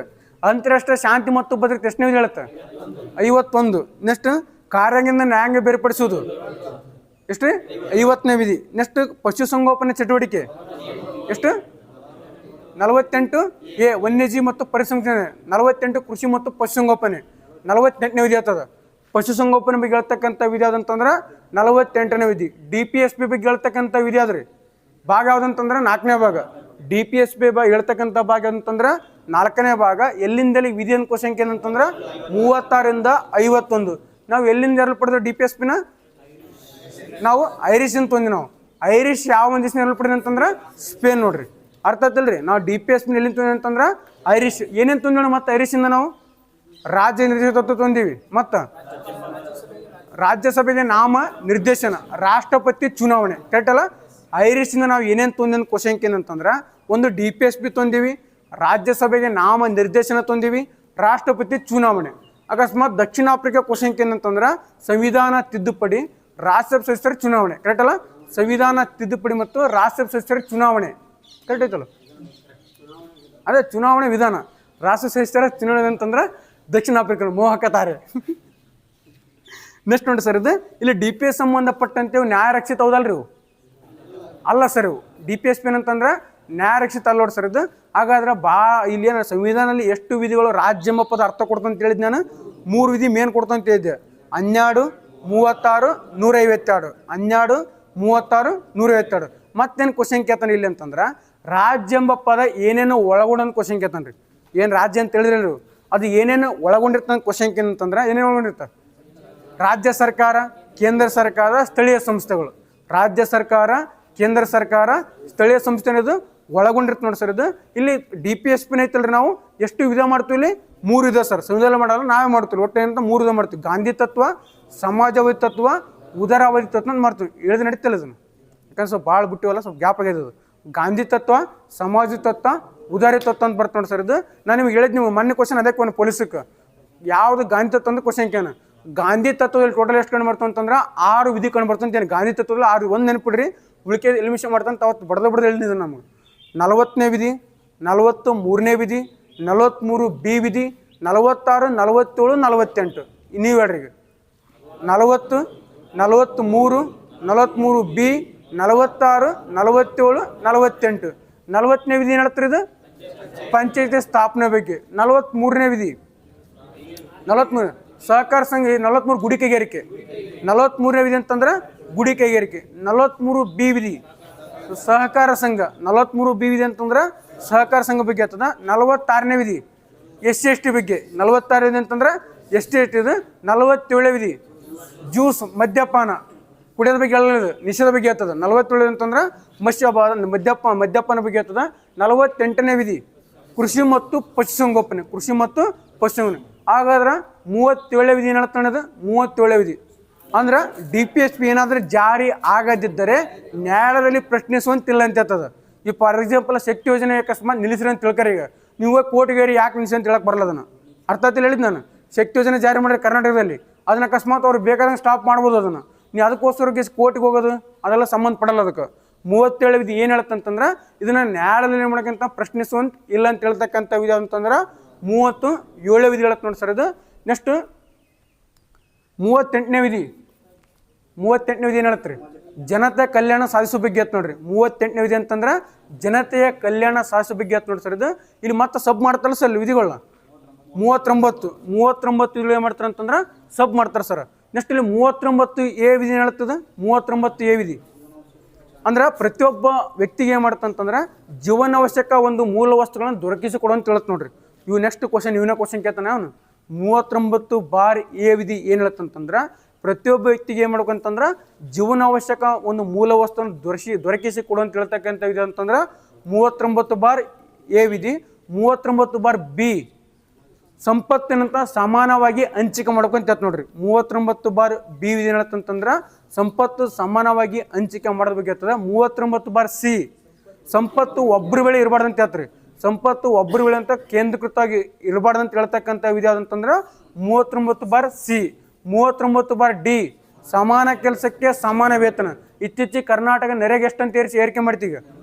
382. ಕರ್ನಾಟಕ ಇತ್ತೀಚೆಗೆ ನೆರೆಗೆ ಎಷ್ಟು ಮಾಡ್ತೀವಿ ಅಂತಂದ್ರೆ 12 ರೂಪಾಯಿ ಹೆಚ್ಚು ಮಾಡ್ತಲ್ಲ ಸರ್. 382. ಅತಿ ಹೆಚ್ಚು ನೆರೆಗೆ ಕೊಡ್ತಕ್ಕಂಥ ರಾಜ್ಯ ಅದಂತಂದ್ರೆ ಹರಿಯಾಣ ಸರ್. ಎಷ್ಟು ಕೊಡ್ತಾರೆ ಹರಿಯಾಣ? 409 ರೂಪಾಯಿ ಕೊಡ್ತದೆ. ಎಷ್ಟು ಅಂತಂದ್ರೆ 409. ಸೆಕೆಂಡ್ ಯಾವ ಸರ್? ಗೋವಾ ಸರ್. ಥರ್ಡ್ ರೀ ಕೇರಳ ಸರ್. 3 ಪ್ಲೇಸ್ ನೆನ್ಪಿಡ್ರಿ ಅವನು. ಹರಿಯಾಣ, ಗೋವಾ, ಕೇರಳ ಸರ್. 4ನೇ ಗೊತ್ತಂದ್ರೆ ಯಾರಿಗಾರ? ಹರಿಯಾಣ, ಗೋವಾ, ಕೇರಳ ನೋಡಿ ಸರ್ ಇದು. ಹಾಗಾದ್ರೆ ಇಲ್ಲಿ ಒಟ್ಟು ಸರಾಸರಿ ಎಷ್ಟು ಇರ್ಕೊಂತ ನೆರೆಗದು ಭಾರತ ಅಷ್ಟು ಸರಾಸರಿ 327 ರೂಪಾಯಿ ನೋಡ್ರಿ. ಸರಾಸರಿ ಎಷ್ಟು ಇರ್ಬೇಕು ಅಂತಂದ್ರೆ ಅಂದ್ರೆ ಕನಿಷ್ಠ 300 ಕೊಡಲೇಬೇಕು. ಸರಾಸರಿ ಬಂತ ಎಷ್ಟು ಅಂತಂದ್ರೆ 327 ರೂಪಾಯಿ ಅಂತಂದ್ರೆ ಸರಾಸರಿ ಇರ್ಬೇಕಂತ ಏನಂತಂದ್ರೆ ನರೇಗಾದ ಬಗ್ಗೆ ಹೇಳ್ತ ನೋಡಿ ಸರ್ ಇದು.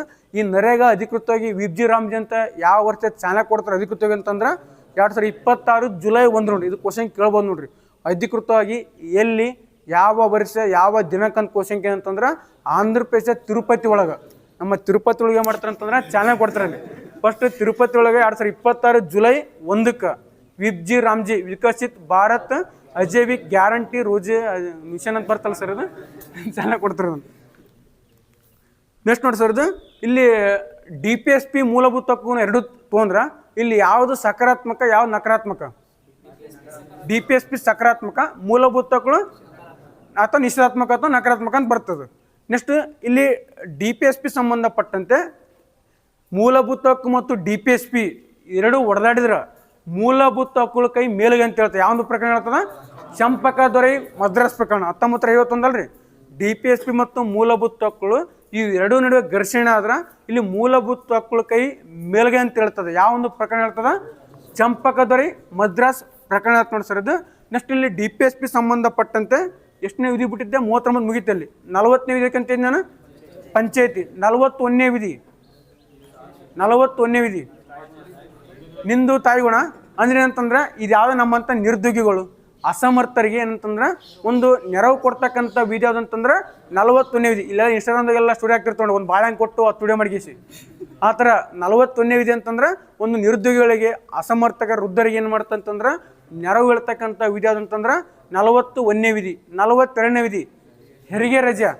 42ನೇ ವಿಧಿ ಅಂತಂದ್ರೆ ಹೆರಿಗೆ ರಜೆ ಬಗ್ಗೆ ಹೇಳ್ತಕ್ಕಂಥ ವಿಧಿ ಅಂತ 42ನೇ ವಿಧಿ ನೋಡಿ ಸರ್ ಇದು. 43ನೇ ವಿಧಿ ಅಂತಂದ್ರೆ ಗುಡಿ ಕರಿಕೆ ಅಂತ ಹೇಳಿದ್ರಿ. 43 ಎ ವಿಧಿ ಕೈಗಾರಿಕೆಯಲ್ಲಿ ಕಾರ್ಮಿಕರು ಭಾಗವಹಿಸುವಿಕೆ. 43 ಎ ವಿಧಿ ಅಂತಂದ್ರೆ ಕೈಗಾರಿಕೆಯಲ್ಲಿ ಕಾರ್ಮಿಕರು ಭಾಗವಹಿಸುವಿಕೆ ಬಗ್ಗೆ ನೋಡ್ರಿದು. ನೆಕ್ಸ್ಟ್ 44ನೇ ವಿಧಿ ಏನು ಸರ್ 43 ಬಿ ವಿಧಿ ಸಹಕಾರ ಸಂಘ ಸ್ಥಾಪನೆ ಬಗ್ಗೆ. ಇನ್ನೊಂದೇನು ವಿಷಯ ಅಂತಂದ್ರೆ ಇಲ್ಲಿ ನಾವು ಟೋಟಲ್ ಐತಲ್ಲಿ DPSPಗೆ ಎಷ್ಟು ಬಾರಿ ತಿದ್ದುಪಡಿ ಮಾಡ್ತಾನೆ ಕ್ವಶನ್ ಕೇಳ್ತಾನೆ. 4 ಬಾರಿ ನೋಡ್ರಿ.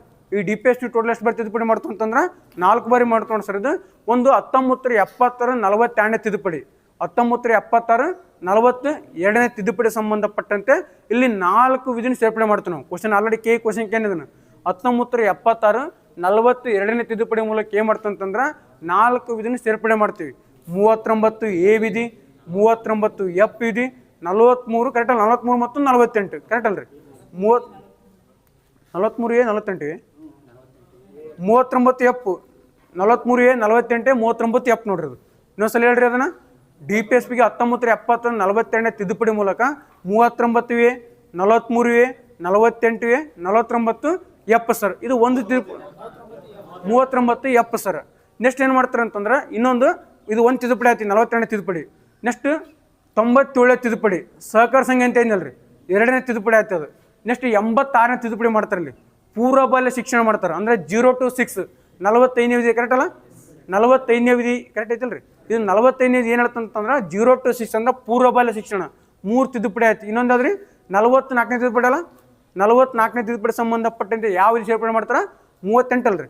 44ನೇ ತಿದ್ದುಪಡಿ ಅಂತಂದ್ರೆ 38 ನೋಡ್ರಿ. ಯಾವ ಅಂತಂದ್ರೆ 42ನೇ ತಿದ್ದುಪಡಿ, 44ನೇ ತಿದ್ದುಪಡಿ, 97ನೇ ತಿದ್ದುಪಡಿ, 86ನೇ ತಿದ್ದುಪಡಿ. DPSPಗೆ ಎಷ್ಟು ಬಾರಿ ತಿದ್ದುಪಡಿ ಮಾಡೋ ಕ್ವಶನ್ ಏನಂತಂದ್ರೆ 4 ಬಾರಿ DPSPಗೆ ತಿದ್ದುಪಡಿ ಮಾಡ್ತಾ ನೋಡಿ ಸರ್. ಇದು ನೆಕ್ಸ್ಟ್ ಏನಂತಂದ್ರೆ ಈ DPSP ಸಂಬಂಧಪಟ್ಟಂತೆ ಈ DPSPನ ನೋವೆಲ್ ಫ್ಯೂಚರ್ಸ್ ಅಂತ ಯಾರು ಕರಿತಾರೆ? ಅಂಬೇಡ್ಕರ್ ಸರ್. DPSPನ ಒಂದು ವಿನೂತನ ಲಕ್ಷಣ ಅಂತ ಯಾರು ಕರಿತಾರೆ ಅಂತಂದ್ರೆ ಅಂಬೇಡ್ಕರ್ ಅವ್ರು ಕರಿತಾರೆ ನೋಡಿ ಸರ್. ಇದು ನೆಕ್ಸ್ಟ್ DPSP ಸಂಬಂಧಪಟ್ಟಂತೆ ಬ್ಯಾಂಕ್ಗೆ ಒಂದು ಚೆಕ್ ಅಂತ ಕರಿತಾರೆ KT Shah sir. Bank cheque ಹೋಲಿಕೆ ಮಾಡಿ ತೆಗಿತಾರೆ ಅಂತಂದ್ರೆ KT ಶಾ ಬರ್ತಾರೆ ಸರ್. ಇದು ನೆಕ್ಸ್ಟ್ DPS ಸಂಬಂಧಪಟ್ಟಂತೆ ಸಂವಿಧಾನದ ಅಂತರಾತ್ಮ ಒಂದು ಪ್ರಜ್ಞೆ ಅಂತ ಯಾರು ಕರಿತಾರೆ? ಗ್ರಾನ್ವಿಲ್ ಆಸ್ಟಿನ್ ಸರ್. DPSPನ ಸಂವಿಧಾನದ ಅಂತರಾತ್ಮ ಒಂದು ಪ್ರಜ್ಞೆ ಅಂತ ಯಾರು ಕರಿತಾರೆ ಅಂತಂದ್ರೆ ಗ್ರಾನ್ವಿಲ್ ಆಸ್ಟಿನ್ ಕರಿತಾರೆ ಸರ್. ಇದು DPSPನ ಜೀವದಾತ ಅಂತ ಯಾರು ಕರಿತಾರೆ? LM Singhvi sir. ಕರೆಕ್ಟ್ ಅಲ್ಲ? DPSPನ ಒಂದು ಜೀವದಾತ ಅಂತ ಯಾರು ಕರಿತಾರೆ ಅಂತಂದ್ರೆ LM ಸಿಂಘಿ ಅವ್ರು ಕರಿತಾರೆ ಸರ್. ಇದು ಅರ್ಥ ಆಯ್ತಲ್ರಿ? ಅದು DPSP ಬಗ್ಗೆ. ನೆಕ್ಸ್ಟ್ ವಿಧಿ ಆಗ್ಬಿಟ್ಟಿದ್ದು 44ನೇ ವಿಧಿ UCC. 44ನೇದು ಅಂತಂದ್ರೆ ಯೂನಿಫಾರ್ಮ್ ಸಿವಿಲ್ ಕೋಡ್. ಎಷ್ಟು ವಿಧಿ ಹೇಳುತ್ತದೆ? 44ನೇ ವಿಧಿ. ಈ UCCನ ಜಾರಿ ಮಾಡಿದಂಥ ಸ್ವತಂತ್ರ ಪೂರ್ವ ರಾಜ್ಯ ಅದಂತಂದ್ರೆ ಗೋವಾ ಸರ್. ಯಾವ ವರ್ಷ? 1867. ಗೋವಾ ಅಂತಂದ್ರೆ 1867 ಗೋವಾ ಜಾರಿ ಮಾಡ್ತಾ. ಇತ್ತೀಚೆಗೆ ಸ್ವತಂತ್ರ ನಂತರ UCC ಆವರಿಸಿಕೊಡ್ತಕ್ಕಂಥ ಇತ್ತೀಚಿನ ರಾಜ್ಯ ಅಂತಂದ್ರೆ ಮಧ್ಯಪ್ರದೇಶ. ಫಸ್ಟ್ ಆದ್ರೆ ಉತ್ತರಾಖಂಡ ಆದಮೇಲೆ ಗುಜರಾತ್ ಆದಮೇಲೆ ಅಸ್ಸಾಂ ಆದಮೇಲೆ ಮಧ್ಯಪ್ರದೇಶ ಆದಮೇಲೆ ಮಹಾರಾಷ್ಟ್ರ. ಮುಂದೆ ಏನಾದ್ರೂ ಯಾವ್ದಾಗಿತ್ತು ಅಂತಂದ್ರೆ ಮಹಾರಾಷ್ಟ್ರ ಆಗುತ್ತೆ ನೋಡ್ರಿ. ಅರ್ಥ ಆಯ್ತಲ್ಲಿ? ಸೀರಿಯಲ್ ಕ್ವಶನ್ ಕೇಳ್ಬೋದು. ಫಸ್ಟು ಗುಜರಾತ್ ಬರುತ್ತೆ ಸರ್. ಉತ್ತರಾಖಂಡ, ಗುಜರಾತ್, ಅಸ್ಸಾಂ, ಮಧ್ಯಪ್ರದೇಶ ನೋಡಿ ಸರ್. ಎಷ್ಟನೇ ವಿಧಿ ಹೇಳ್ತಂತ ನಾನು? 44ನೇ ವಿಧಿ ಹೇಳ್ತು ನೋಡಿ ಸರ್. ಇದು ನೆಕ್ಸ್ಟ್ ನೋಡಿ ಸರ್. ಇದು 45ನೇ ಅಂತ ಪೂರ್ವಬಾಲ್ಯ ಶಿಕ್ಷಣ. 46 ಹೇಳಿದೀವಿ, 47 ಹೇಳಿದೀವಿ, 48 ಹೇಳಿದ್ವಿ, 49ನೇ ವಿಧಿ ಅಂತಾರಾಷ್ಟ್ರೀಯ ಸ್ಮಾರಕಗಳನ್ನು ಸಂರಕ್ಷಣೆ ಮಾಡೋದು. ಎಷ್ಟನೇ ವಿಧಿ? ಇದು 49ನೇ ವಿಧಿ. 50ನೇ ವಿಧಿ ಕಾರ್ಯಾಂಗದಿಂದ ನ್ಯಾಯಾಂಗವನ್ನು ಬೇರ್ಪಡಿಸಿ ಸರ್. 51ನೇ ವಿಧಿ ಅಂತಾರಾಷ್ಟ್ರೀಯ ಶಾಂತಿ ಮತ್ತು ಭದ್ರತೆ ಸರ್. ಅಂತಾರಾಷ್ಟ್ರೀಯ ಶಾಂತಿ ಮತ್ತು ಭದ್ರತೆ. ಮತ್ತಿದ್ರ ಬಗ್ಗೆ ಏನ DPSP ಬಗ್ಗೆ ಅಷ್ಟಲ್ಲ ಸರ್. ಯಾಕಡೆ ಒದ್ದಾಡಿದ್ರೆ ಇಲ್ಲೇ ಕ್ವಶನ್ ಕೇಳ್ಬೇಕು ನಮ್ಮ PCಗೆ.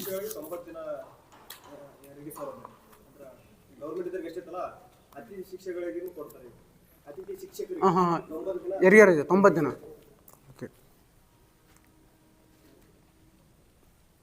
ಇಲ್ಲಿ ನೆಕ್ಸ್ಟ್ ಕ್ವಶನ್ ಏನೈತೆ ಅಂತಂದ್ರೆ ತುರ್ತು ಪರಿಸ್ಥಿತಿ ಬಗ್ಗೆ ಐತ್ರಿ. ತುರ್ತು ಪರಿಸ್ಥಿತಿ ಬಗ್ಗೆ ಕ್ವಶನ್ ಐತಿ. ಏನು ಕ್ವಶನ್ ಏನಂತಂದ್ರೆ ತುರ್ತು ಪರಿಸ್ಥಿತಿ ಸಂಬಂಧಪಟ್ಟಂತೆ ಅದೇ ಸೇಮ್ ಮೂಲಭೂತ ಪರಿಣಾಮ ಬರಲ್ಲ. ಅದೇ ಕ್ವಶನ್ ಅಲ್ಲಿ ಮೊನ್ನೆ ಅದೇ ಕ್ವಶನ್ ಇಟ್ಟಾನ. ಅದಕ್ಕೆ ಅಂದ್ರೆ ರಾಜ್ಯ ತುರ್ತು ಪರಿಸ್ಥಿತಿ ಏರಿದಾಗ ಯಾವುದು ಪರಿಣಾಮ ಬರಲ್ಲ ಅಂತ ಮನೆ ಕ್ವಶನ್ ಕೇಳಿದ್ನಲ್ಲ, ಅದೇ ಕ್ವಶನ್ ಆಲ್ರೆಡಿ ಹೇಳಿ ಕ್ವಶನ್ ಕೇಳಿದಾನೆ. ಇಲ್ಲಿ ತುರ್ತು ಪರಿಸ್ಥಿತಿ ಬಗ್ಗೆ ಎಷ್ಟನೇ ಭಾಗ ಅಂತ ಹೇಳಿದ್ ನಾನು? 18ನೇ ಭಾಗ ಅಂತ ಹೇಳಿದೆ. ಎಲ್ಲಿಂದ ವಿಧಿ ಅಂತ ಹೇಳಿದ್ ನಾನು? 352ರಿಂದ 60 ಸರ್. 352ರಿಂದ 60ನೇ ಬರ್ತಾವ ತುರ್ತು ಪರಿಸ್ಥಿತಿ ಬಗ್ಗೆ ಹೇಳ್ತಾವೆ. ಎಲ್ಲಿಂದ ಯಾರು ಪಡೆದ ತುರ್ತು ಪರಿಸ್ಥಿತಿನ? 1935 ಇದೆ. ತುರ್ತು ಪರಿಸ್ಥಿತಿನಲ್ಲಿ ಮೂಲಭೂತ ಹಕ್ಕುಗಳ ವಜಾ ಅಂತ ಬಂತಂತಂದ್ರೆ ಜರ್ಮನ್ನ ವಿಮರ್ಶಿಸಿದಾನ. ಹಾಗಾದ್ರೆ ಇಲ್ಲಿ ರಾಷ್ಟ್ರೀಯ ತುರ್ತು ಪರಿಸ್ಥಿತಿ ಅಂತ ಬರುತ್ತೆ. ರಾಷ್ಟ್ರೀಯ ತುರ್ತು ಪರಿಸ್ಥಿತಿ ಎಷ್ಟನೇ ವಿಧಿ ಹೇಳ್ತಾನೆ? 352ನೇ ವಿಧಿ. ರಾಜ್ಯ ತುರ್ತು ಪರಿಸ್ಥಿತಿ 356ನೇ ವಿಧಿ. ಹಣಕಾಸು ತುರ್ತು ಪರಿಸ್ಥಿತಿ 360ನೇ ವಿಧಿ.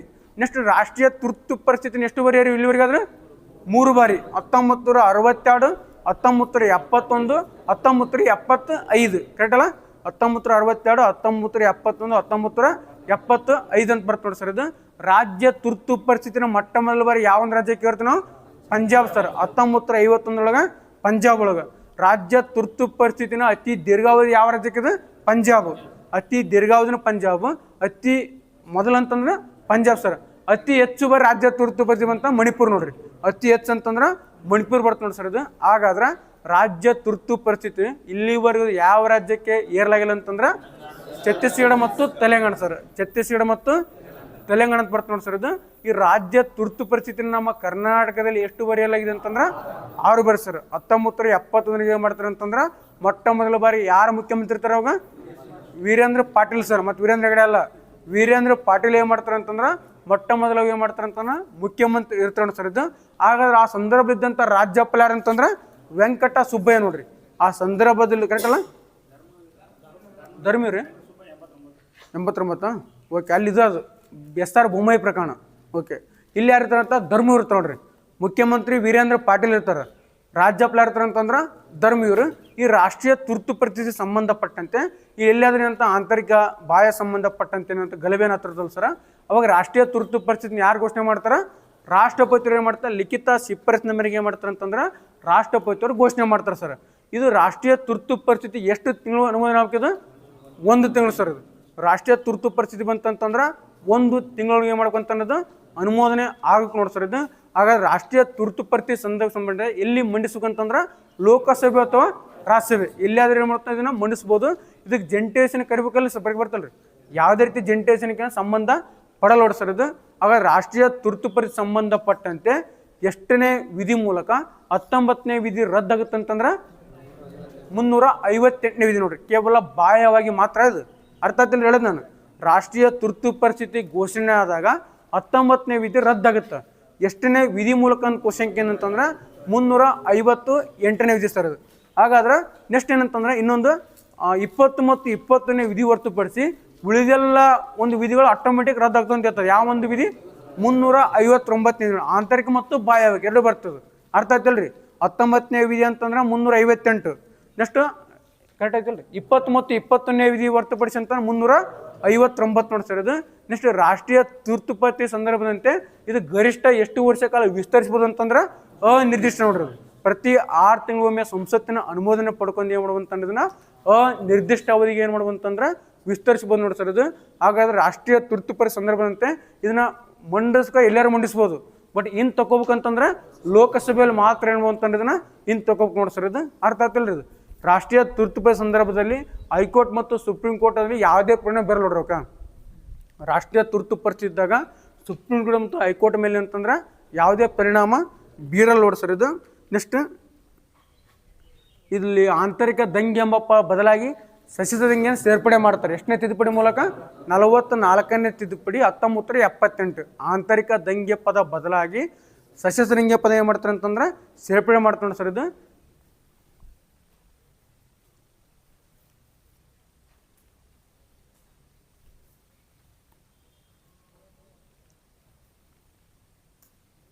ಎಷ್ಟು ರಾಜ್ಯ ತುರ್ತು ಪರಿಸ್ಥಿತಿ ಎಷ್ಟನೇ ವಿಧಿ ಹೇಳುತ್ತದೆ? 356ನೇ ವಿಧಿ ಹೇಳುತ್ತಂತಂದ್ರೆ ರಾಜ್ಯ ತುರ್ತು ಪರಿಸ್ಥಿತಿ ಬಗ್ಗೆ ಹೇಳ್ತ ನೋಡಿ ಸರ. ಇದು ಎಷ್ಟು ತಿಂಗಳು ಅನುಮೋದನೆ ಆಗ್ಕೊಳ್ಳೋದು? 2 ತಿಂಗಳು. ಇದು ಎಷ್ಟು ವರ್ಷ ಗರಿಷ್ಠ? ಅದು 3 ವರ್ಷ ನೋಡ್ರಿ. ರಾಜ್ಯ ತುರ್ತು ಪರಿಸ್ಥಿತಿ 2 ತಿಂಗಳು ಅನುಮೋದನೆ ಆಗಬೇಕು. ಗರಿಷ್ಠ ಅಂತಂದ್ರೆ 3 ವರ್ಷ ಬರುತ್ತೆ ನೋಡಿ ಸರ್ ಇದು. ನೆಕ್ಸ್ಟ್ ಪ್ರತಿ 6 ತಿಂಗಳು ಅನುಮೋದನೆ ಪಡ್ಕೊಂಡು ಗರಿಷ್ಠ 3 ವರ್ಷ ಕಾಲ ಇದನ್ನು ವಿಸ್ತರಿಸ್ಬೋದು ನೋಡಿ ಸರ್ ಇದು.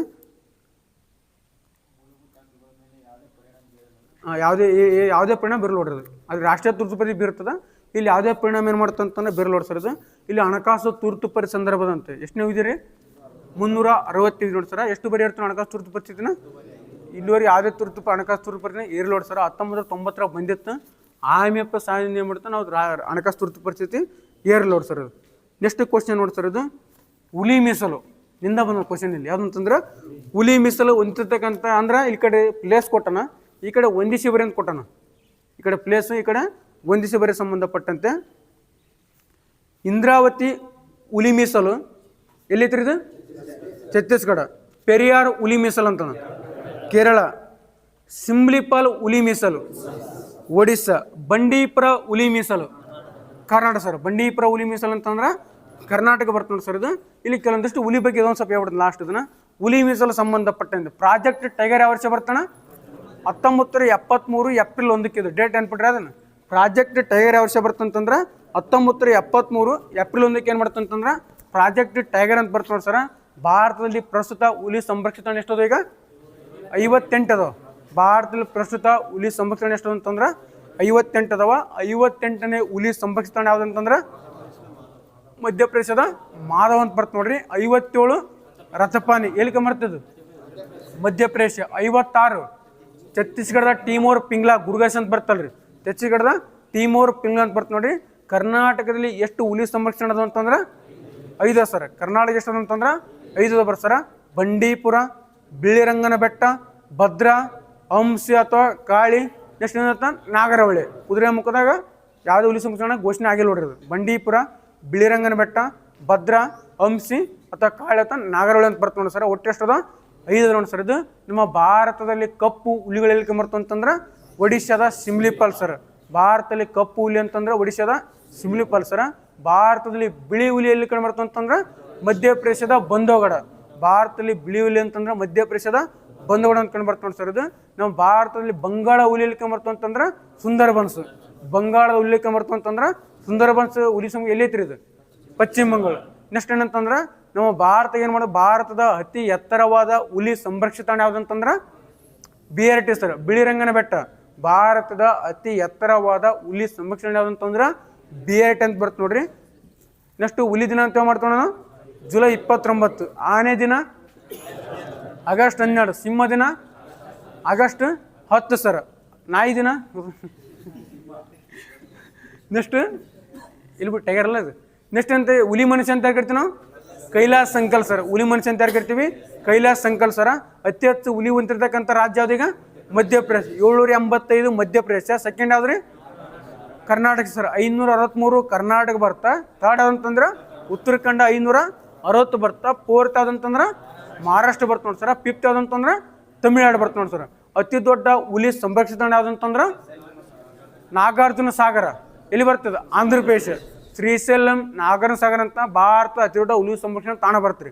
ಭಾರತದ ಅತಿ ಚಿಕ್ಕ ಹುಲಿ ಸಂರಕ್ಷಣೆ ಅಂತಂದ್ರೆ ಮಹಾರಾಷ್ಟ್ರದ ಬೋರ್ ಬರ್ತ ನೋಡ್ರಿ. ಮಹಾರಾಷ್ಟ್ರದ ಬೋರ್ ಅಂತ ಬರ್ತ ನೋಡಿ ಸರ್. ಇದು ನೆಕ್ಸ್ಟ್ ಇದು ಹುಲಿ ಸಂಬಂಧಪಟ್ಟಂತೆ ಎಷ್ಟು ವರ್ಷಕ್ಕೆ ಮಾಡ್ತಾವೆ ಹುಲಿ ಗಣಿತ? ನಾವು 4 ವರ್ಷಕ್ಕೆ ಮಾಡ್ತೀವಿ. ನಾವು ಹುಲಿ ಗಣಿತ ಎಷ್ಟು ವರ್ಷಕ್ಕೆ ಮಾಡ್ತೀವಿ ಅಂತಂದ್ರೆ 4 ವರ್ಷಕ್ಕೆ ಮಾಡ್ತೀವಿ ಇದನ್ನ. ನೆಕ್ಸ್ಟ್ ಇಲ್ಲಿ ಹುಲಿ ಗಣಿತ ಸಂಬಂಧಪಟ್ಟಂತೆ ಇಲ್ಲಿ ರಾಷ್ಟ್ರೀಯ ಹುಲಿ ಸಂರಕ್ಷಣಾ ಪ್ರಾಧಿಕಾರ ಅಂತ ಬರ್ತೀರಿ, NTCA, national tiger conservation authority ಅಂತ ಬರುತ್ತೆ. ಯಾವ ಸ್ಥಾಪನೆ ಆಗ್ತದೆ?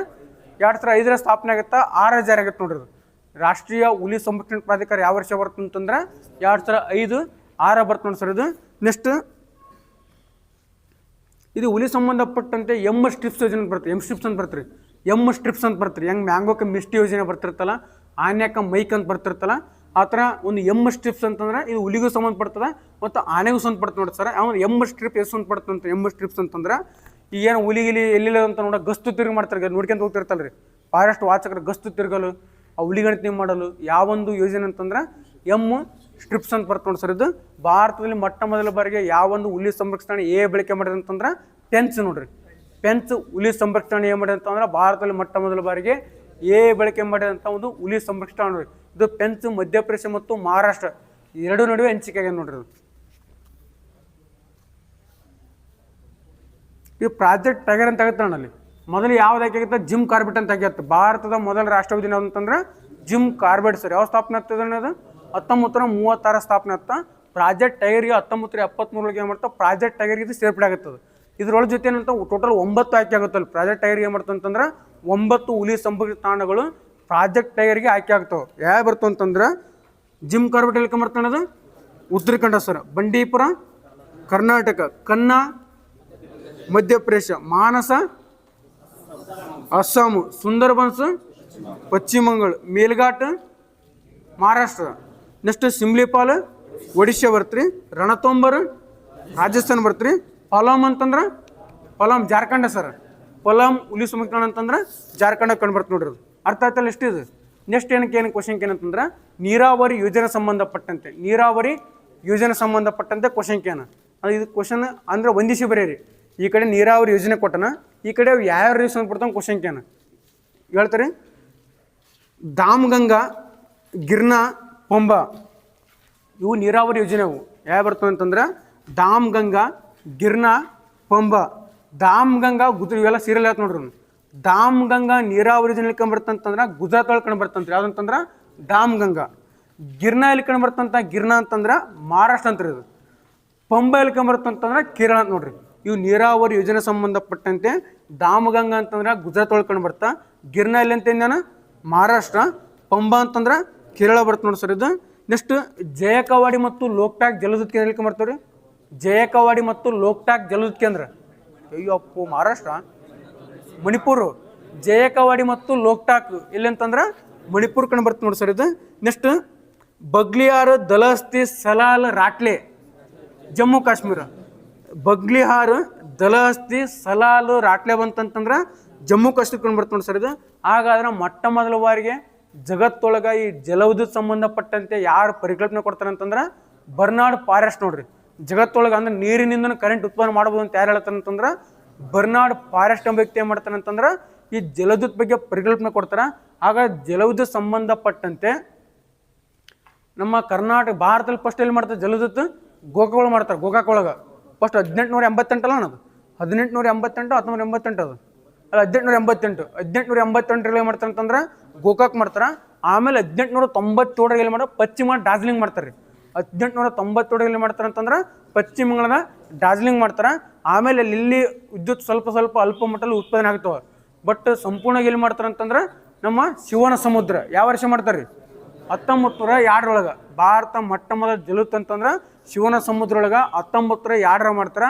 ಯಾವ ನದಿಗೆ ರೀ ಇದು ಕಾವೇರಿ ನದಿ ಯಾವ್ದ್ರಿ ಯಾವ ನದಿ ಅಂತಂದ್ರೆ ಇದು ಕರೆಕ್ಟ್ ಅದಕ್ಕೆ ಯಾವ ನದಿ ಅಂತಂದ್ರೆ ಕಾವೇರಿ ನದಿ ಸಂಬಂಧಪಟ್ಟಂತೆ ಈ ಜಲವಿದ್ಯುತ್ ಸಂಬಂಧಪಟ್ಟಂತೆ ಯಾವ ವರ್ಷ ಬೆಂಗಳೂರಿಗೆ ವಿದ್ಯುತ್ ಬರುತ್ತಂತಂದ್ರೆ 1905 ಸರ್. ಬೆಂಗಳೂರಿಗೆ ಯಾವ ವರ್ಷ ವಿದ್ಯುತ್ ಬರ್ತಾ 1905 ಬರ್ತಾ. ನೆಕ್ಸ್ಟ್ ಮೈಸೂರಿಗೆ ಯಾವ ವರ್ಷ ವಿದ್ಯುತ್ ಹೋಗುತ್ತೆ ಅಂತಂದ್ರೆ 1906 1906 ಏನು ಮಾಡ್ತಾ ಅಂತಂದ್ರೆ ಮೈಸೂರ್ಗೆ ವಿದ್ಯುತ್ ಹೋತ್ ನೋಡಿ ಸರ. 1906 ದಿವಾನ್ ಯಾರು ಇರ್ತಾರೆ ಅಂತಂದ್ರೆ ದಿವಾನ್ PN ಕೃಷ್ಣಮೂರ್ತಿ ಇರ್ತಾನೆ ಸರ್. ಕರೆಕ್ಟ್ ಅಲ್ಲ ದಿವಾನ್ PN ಕೃಷ್ಣಮೂರ್ತಿ ಏನು ಮಾಡ್ತಾರೆ ಅಂತಂದ್ರೆ ಆ ಸಂದರ್ಭದಲ್ಲಿ ದಿವಾನ್ ಇರ್ತಾನೆ ಸರ್. ಇದು ನೆಕ್ಸ್ಟ್ ಏಷ್ಯಾದಲ್ಲಿ ಮೊಟ್ಟ ಮೊದಲ ಬಾರಿ ಜಲವಿದ್ಯುತ್ ಪಡೆದಂಥ ನಗರ ಯಾವ್ದಂತಂದ್ರೆ ಟೋಕಿಯೋ ಸರ್. ಕರೆಕ್ಟ್ ಅಲ್ರಿ ಏಷ್ಯಾದಲ್ಲಿ ಮೊಟ್ಟ ಮೊದಲ ಬಾರಿಗೆ ಜಲವಿದ್ಯುತ್ ಪಡೆದಂಥ ನಗರ ಅಂತಂದ್ರೆ ಟೋಕಿಯೋ ಬರ್ತಾ. ಭಾರತ ಯಾವ್ದಂತಂದ್ರೆ ಬೆಂಗಳೂರು ಬರ್ತಾ ನೋಡಿ ಸರ್. ಇದು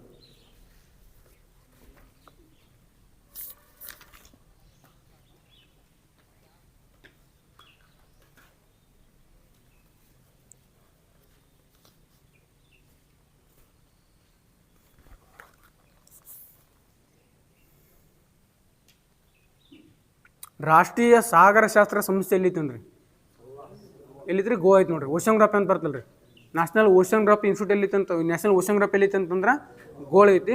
ನ್ಯಾಷನಲ್ ಏನು ಓಷನ್ ಟೆಕ್ನಾಲಜಿ ಅಂತ ಬರ್ತಲ್ರಿ ಅದು ಚೆನ್ನೈ ಐತಿ ನೋಡ್ರಿ. ಸಾಗರ ತಂತ್ರಜ್ಞಾನ ಸಂಸ್ಥೆ ಬಂತಂತಂದ್ರೆ ಚೆನ್ನೈ ಐತಿ. ಈ ಸಾಗರಶಾಸ್ತ್ರ ಸಂಸ್ಥೆ ಬಂತಂತಂದ್ರೆ ಗೋಳಿಗೆ ಐತಿ ನೋಡಿ ಸರ್. ಇದು ನೆಕ್ಸ್ಟ್ ಇದು ಫಾರೆಸ್ಟ್ ರಿಸರ್ಚ್ ಇನ್ಸ್ಟಿಟ್ಯೂಟ್ ಎಲ್ಲಿತ್ತು ಅಂತಂದ್ರೆ ಫಾರೆಸ್ಟ್ ರಿಸರ್ಚ್ ಇನ್ಸ್ಟಿಟ್ಯೂಟ್ ಡೇರ್ಡೂನ್ದಾಗ ಐತಿ ನೋಡಿ. ಫಾರೆಸ್ಟ್ ರಿಸರ್ಚ್ ಇನ್ಸ್ಟಿಟ್ಯೂಟ್ ಎಲ್ಲಿತ್ತು ಅಂತಂದ್ರೆ ಡೇರ್ನಾಗ ಐತಿ ನೋಡಿ ಸರ್. ಇದು ನ್ಯಾಷನಲ್ ಡೈರಿ ಇನ್ಸ್ಟಿಟ್ಯೂಟ್ ಅಂತ ಬರ್ರಿ ಡೈರಿ ಹರಿಯಾಣದ ಕರ್ನಲ್ ಸರ್.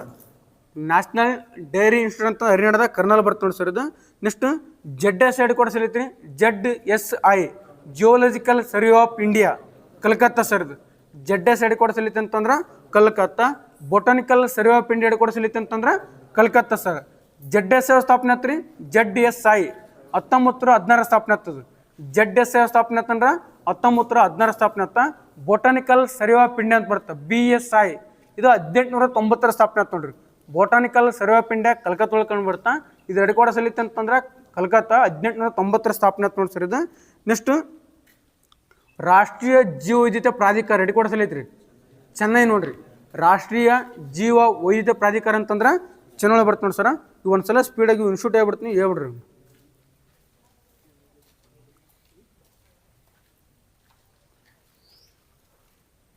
ಹೇಳ್ತೀರಿ ಸ್ವಲ್ಪ ಲಾಸ್ಟ್ ಐತಿ ಸ್ಪೀಡ್ ಆಗ್ಯಾವ ಸ್ವಲ್ಪ ಹಂಗೆ ಜೋಶಿಗೆ ಹೇಳ್ರಿ. ಏನೋ ಎಕ್ಸಾಮ್ ಅದಾವ ಯಾಕೆ ಚಿಂತೆ ಮಾಡ್ತಾರೆ. ಕೇಂದ್ರೀಯ ತಂಬಾಕು ಸಂಶೋಧನಾ ಸಂಸ್ಥೆ ರಾಜಮಂಡ್ರಿ 7 ಮಂಡ್ರಿ ಅಲ್ಲ ರಾಜಮಂಡ್ರಿ. ಕೇಂದ್ರೀಯ ತಂಬಾಕು ಸಂಶೋಧನಾ ಸಂಸ್ಥೆ ಅಂತಂದ್ರೆ ರಾಜಮಂಡ್ರಿ. ಭಾರತೀಯ ಕಬ್ಬು ಸಂಶೋಧನಾ ಸಂಸ್ಥೆ ಲಕ್ನೋ. ಭಾರತೀಯ ಕಬ್ಬು ಸಂಶೋಧನಾ ಅಂತಂದ್ರೆ ಲಕ್ನೋ. ಭಾರತೀಯ ಕಬ್ಬು ತಳಿ ಸಂಶೋಧನಾ ಸಂಸ್ಥೆ ಕಬ್ಬು ತಳಿ ತಮಿಳುನಾಡಿನ ಕೊಯಮತ್ತೂರು ನೋಡ್ರಿ. ಕಬ್ಬು ತಳಿ ಬಂತಂದ್ರೆ ತಮಿಳುನಾಡಿನ ಕೊಯಮತ್ತೂರು. ನೆಕ್ಸ್ಟ್ ಭಾರತೀಯ ಭತ್ತ ಸಂಶೋಧನಾ ಸಂಸ್ಥೆ ಹೈದರಾಬಾದ್. ಭಾರತೀಯ ಭತ್ತ ಸಂಶೋಧನಾ ಸಂಸ್ಥೆ ಅಂತಂದ್ರೆ ಹೈದರಾಬಾದ್. ಕೇಂದ್ರೀಯ ಭತ್ತ ಸಂಸ್ಥೆ ಅಂತಂದ್ರೆ ಕಟಕ್ ನೋಡ್ರಿ. ಅಲ್ಲಿ ನೋಡ್ಬೇಕಪ್ಪ ಕೇಂದ್ರೀಯ ಯಾವುದು ಭಾರತೀಯ ಯಾವುದು. ಕೇಂದ್ರೀಯ ಭತ್ತ ಅಂತಂದ್ರೆ ಕಟಕ್. ಭಾರತೀಯ ಭತ್ತ ಅಂತಂದ್ರೆ ಹೈದರಾಬಾದ್. ಜಗತ್ತೊಳಗೆ ಭತ್ತ ಸಂಶೋಧನೆ ಏನಂತಂದ್ರೆ ಫಿಲಿಪೈನ್ಸ್. ಜಗತ್ತೊಳಗೆ ಫಿಲಿಪೈನ್ಸ್ ರೀ. ಫಿಲಿಪೈನ್ಸ್ನ ಮನಿಲಾ ಬರ್ತ ನೋಡ್ರಿ. ನೆಕ್ಸ್ಟ್ ಜಗತ್ತೊಳಗೆ ಆಲೂಗಡ್ಡೆ ಸಂಶೋಧನಾ ಸಂಸ್ಥೆ ಪೇರು. ಜಗತ್ತೊಳಗೆ ಆಲೂಗಡ್ಡೆ ಸಂಶೋಧನಾ ಸಂಸ್ಥೆ ಎಲ್ಲಿತ್ತು ಅಂತಂದ್ರೆ ಪೇರು. ಭಾರತೊಳಗೆ ಆಲೂಗಡ್ಡೆ ಸಂಶೋಧನಾ ಸಂಸ್ಥೆ ಅಂದ್ರೆ ಶಿಮ್ಲಾ ನೋಡ್ರಿ. ಭಾರತದಾಗ ಆಲೂಗಡ್ಡೆ ಶಿಮ್ಲಾ. ಪ್ರಪಂಚ ಆಲೂಗಡ್ಡೆ ಪೇರು ಬರ್ತ ನೋಡಿ ಸರ್. ಇದು ನೆಕ್ಸ್ಟ್ ಕೇಂದ್ರೀಯ ಭಾರತೀಯ ತೋಟಗಾರಿಕೆ ಸಂಶೋಧನಾ ಸಂಸ್ಥೆ ಬೆಂಗಳೂರಿನ ಹೆಸರುಘಟ್ಟ. ಕೇಂದ್ರೀಯ ಎಮ್ಮೆ ಸಂಚಲನ ಸಂಸ್ಥೆ ಹರಿಯಾಣದ ಇಸ್ಸಾರ್. ಅದಕ್ಕೆ ಉಸ್ಸು ಸಂತಿರ್ತಲ್ಲ ಎಮ್ಮಿಗೆ, ಹರಿಯಾಣದ ಇಸ್ಸಾರ್ ಬರ್ತು ನೋಡಿ ಸರ್ ಇದು. ನೆಕ್ಸ್ಟ್ ಕೇಂದ್ರೀಯ ಹತ್ತಿ ಸಂಚಲನ ಸಂಸ್ಥೆ ನಾಗ್ಪುರ್.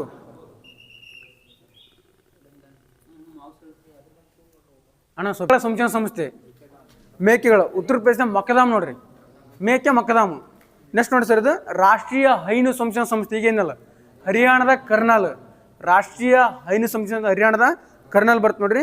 ಭಾರತೀಯ ಮೇವು ಭೂಮಿ ಮತ್ತು ಮೇವು ಸಂಶೋಧನಾ ಸಂಸ್ಥೆ ಝಾನ್ಸಿ, ಉತ್ತರ ಪ್ರದೇಶ ಝಾನ್ಸಿ ನೋಡ್ರಿ. ಅವು ಎಲ್ಲ ಸಹ ನೆನಪಿಡ್ಲೇಬೇಕ್ರಿ. ಈಗ ನಿಮಗೆಲ್ಲ ಗೊತ್ತದ ಕೇರಿ ಪ್ಯಾಟ್ರನ್, ಬರೀ ನೀವು ಅದೇ ನಾಯಿ ಸಂಶೋಧನಾ ಕೇಂದ್ರ ಎಲ್ಲ ನೆನ್ಪಿಡೋದು ಸ್ವಲ್ಪ ಡಪ್ತು ನೆನ್ಪಿಡ್ರವನ. ಭಾರತೀಯ ಮೇವು ಭೂಮಿ ಮತ್ತು ಮೇವು ಸಂಸ್ಥೆ ಅಂತಂದ್ರೆ ಉತ್ತರ ಪ್ರದೇಶ ಝಾನ್ಸಿ ಬರ್ತು ನೋಡ್ರಿ. ಕೇಂದ್ರೀಯ ಪಕ್ಷಿ ಸಂಶೋಧನಾ ಸಂಸ್ಥೆ ಉತ್ತರ ಪ್ರದೇಶದ ಇಜಾತ್ ನಗರ ಅಂತ ಬರ್ತು ನೋಡ್ರಿ. ಕೇಂದ್ರೀಯ ಕೃಷಿ ತಂತ್ರಜ್ಞಾನ ಸಂಸ್ಥೆ ಇದು ಮಧ್ಯಪ್ರದೇಶದ ಭೂಪಾಲ್ ಅಂತ ನೋಡ್ರಿ. ಕೇಂದ್ರೀಯ ಕೃಷಿ ತಂತ್ರಜ್ಞಾನ ಸಂಸ್ಥೆ ಅಂತಂದ್ರೆ ಮಧ್ಯಪ್ರದೇಶದ ಭೂಪಾಲ್ ಬರ್ತು ನೋಡ್ರಿ. ಕೇಂದ್ರೀಯ ಮೀನುಗಾರಿಕೆ ತಂತ್ರಜ್ಞಾನ ಕೊಚ್ಚಿ, ಕೇಂದ್ರೀಯ ಮೀನುಗಾರಿಕೆ ತಂತ್ರಜ್ಞಾನ ಅಂತಂದ್ರೆ ಕೊಚ್ಚಿ ಬರ್ತು ನೋಡ್ರಿ. ನೆಕ್ಸ್ಟ್ ಭಾರತೀಯ ಎಣ್ಣೆ ಬೀಜ ಸಂಶೋಧನಾ ಸಂಸ್ಥೆ ಹೈದರಾಬಾದ್. ಭಾರತೀಯ ಎಣ್ಣೆ ಬೀಜ ಅಂತಂದ್ರೆ ಹೈದರಾಬಾದ್ ಬರ್ತು ನೋಡಿ ಸರ್ ಇದು. ಕೇಂದ್ರೀಯ ಮಣ್ಣು ಮತ್ತು ಜಲ ಸಂರಕ್ಷಣಾ ಸಂಶೋಧನಾ ತರಬೇತಿ ಕೇಂದ್ರ ಡೆಹ್ರಾಡೂನ್ ನೋಡ್ರಿ. ಕರೆಕ್ಟ್ ಕ್ವಶನ್ ಕೇಳ್ರಿ. ಕೇಂದ್ರೀಯ ಮಣ್ಣು ಮತ್ತು ಜಲ ಸಂರಕ್ಷಣಾ ಸಂಶೋಧನಾ ಮತ್ತು ತರಬೇತಿ ಸಂಸ್ಥೆ ಉತ್ತರಾಖಂಡದ ಡೆಹ್ರಾಡೂನ್. ಕೇಂದ್ರೀಯ ಮಣ್ಣು ಸಂಶೋಧನೆ ಕೇಳೈತೆ ಅಂತಂದ್ರೆ, ಭಾರತೀಯ ಮಣ್ಣು ಸಂಶೋಧನೆ ಕೇಳೈತೆ ಅಂತಂದ್ರೆ ಮಧ್ಯಪ್ರದೇಶದ ಭೂಪಾಲ್ ನೋಡ್ರಿ. ಭಾರತೀಯ ಮಣ್ಣು ಸಂಶೋಧನಾ ಸಂಸ್ಥೆ ಅಂತಂದ್ರೆ ಮಧ್ಯಪ್ರದೇಶದ ಭೂಪಾಲ್ ಬರ್ತು ನೋಡಿ ಸರ್ ಇದು. ನೆಕ್ಸ್ಟ್ ಭಾರತೀಯ ಗೋಧಿ ಮತ್ತು ಬಾರ್ಲಿ ಸಂಶೋಧನಾ ಕೇಂದ್ರ ಹರಿಯಾಣದ ಕರ್ನಾಲ್ ಬರ್ತು ನೋಡ್ರಿ ಇದು. ನೆಕ್ಸ್ಟ್ ಭಾರತೀಯ ತರಕಾರಿ ಸಂಶೋಧನಾ ಸಂಸ್ಥೆ ವಾರಣಾಸಿ, ವಾರಕ್ಕೊಮ್ಮೆ ಸಂತೆ ಮಾಡ್ತೀವಿ ವಾರಣಾಸಿ. ಭಾರತೀಯ ತರಕಾರಿ ಒಂದು ಸಂಶೋಧನಾ ಸಂಸ್ಥೆ ಐತೆ ಅಂತಂದ್ರೆ ವಾರಣಾಸಿ ಬರ್ತು ನೋಡಿ ಸರ್ ಇದು. ಕೇಂದ್ರೀಯ ಕುರಿ ಮತ್ತು ಉಣ್ಣೆ ಸಂಶೋಧನಾ ಸಂಸ್ಥೆ ರಾಜಸ್ಥಾನದ ಅಯುಕಾನಗರ್ ನೋಡ್ರಿ. ಕೇಂದ್ರೀಯ ಕುರಿ ಮತ್ತು ಉಣ್ಣೆ ಸಂಶೋಧನಾ ಸಂಸ್ಥೆ ರಾಜಸ್ಥಾನದ ಅಯುಕಾನಗರ್ ಬರ್ತು ನೋಡಿ ಸರ. ನೆಕ್ಸ್ಟ್ ಕೇಂದ್ರೀಯ ಸೆಣಬು ಮತ್ತು ನಾರು ಸಂಶೋಧನಾ ಸಂಸ್ಥೆ ಎಲ್ಲೈತ್ರಿ ಬ್ಯಾರಕ್ಪುರ್ ಐತಿ ನೋಡಿ ಸರ್ ಇದು. ಕೇಂದ್ರೀಯ ಸಿಹಿನೀರು ಸಂಸ್ಥೆ, ಸಿಹಿನೀರು ಅಂತ ಭುವನೇಶ್ವರ, ಉಪ್ಪು ನೀರು ಅಂತ ಚೆನ್ನೈ ನೋಡ್ರಿ. ಕೇಂದ್ರೀಯ ಸಿಹಿನೀರು ಎರಡು ಕೊಡಿಸಲೈತ್ರಿ ಭುವನೇಶ್ವರ, ಉಪ್ಪು ನೀರು ಅಂತಂದ್ರೆ ಚೆನ್ನೈ ಬರ್ತು ನೋಡಿ ಸರ್ ಇದು. ನೆಕ್ಸ್ಟ್ ಭಾರತೀಯ ಕಬ್ಬು ತಳಿ ಸಂಶೋಧನಾ ಸಂಸ್ಥೆ ಎಲ್ಲಿ ಅಂತ ಇದೆ ತಮಿಳುನಾಡಿನ ಕೊಯಮತ್ತೂರು. ನೆಕ್ಸ್ಟ್ ಭಾರತೀಯ ದ್ವಿದಳ ಧಾನ್ಯ ಸಂಸ್ಥೆ ಕಾನ್ಪುರ್. ಭಾರತೀಯ ದ್ವಿದಳ ಧಾನ್ಯ ಸಂಸ್ಥೆ ಅಂತಂದ್ರೆ ಕಾನ್ಪುರ್ ನೋಡ್ರಿ. ಭಾರತೀಯ ಸಿರಿಧಾನ್ಯ ಅಂತ ಹೈದರಾಬಾದ್ ನೋಡ್ರಿ. ಭಾರತೀಯ ಸಿರಿಧಾನ್ಯ ಸಂಶೋಧನಾ ಕೇಂದ್ರ ಅಂತಂದ್ರೆ ಹೈದರಾಬಾದ್. ಭಾರತೀಯ ದ್ವಿದಳ ಕ್ವಶನ್ ಏನಂತಂದ್ರೆ ಕಾನ್ಪುರ್ ಬರ್ತು ನೋಡಿ ಸರ್ ಇದು. ನೆಕ್ಸ್ಟ್ ಕೇಂದ್ರೀಯ ಸಾಗರ ಮೀನುಗಾರಿಕೆ ಸಂಶೋಧನಾ ಸಂಸ್ಥೆ ಕೊಚ್ಚಿ. ಕೇಂದ್ರೀಯ ಸಾಗರ ಮೀನುಗಾರಿಕೆ ಅಂತಂದ್ರೆ ಕೊಚ್ಚಿ ಬರ್ತು ನೋಡಿ ಸರ್ ಇದು. ನೆಕ್ಸ್ಟ್ ಲಾಸ್ಟ್ ಇದು ಕೇಂದ್ರೀಯ ಕರಾವಳಿ ಕೃಷಿ ಸಂಶೋಧನಾ ಸಂಸ್ಥೆ ಅಂತಂದ್ರೆ ಗೋವಾದ ಏಲಾ ಅಂತ ಬರ್ತು ನೋಡ್ರಿ. ಯಾವುದಂತ ಕೇಂದ್ರೀಯ ಕರಾವಳಿ ಕೃಷಿ ಸಂಶೋಧನಾ ಸಂಸ್ಥೆ ಅಂತಂದ್ರೆ ಕೇರಳದ ಏಲಾ ಅಂತ ಬರ್ತು ನೋಡ್ರಿ ಇದು.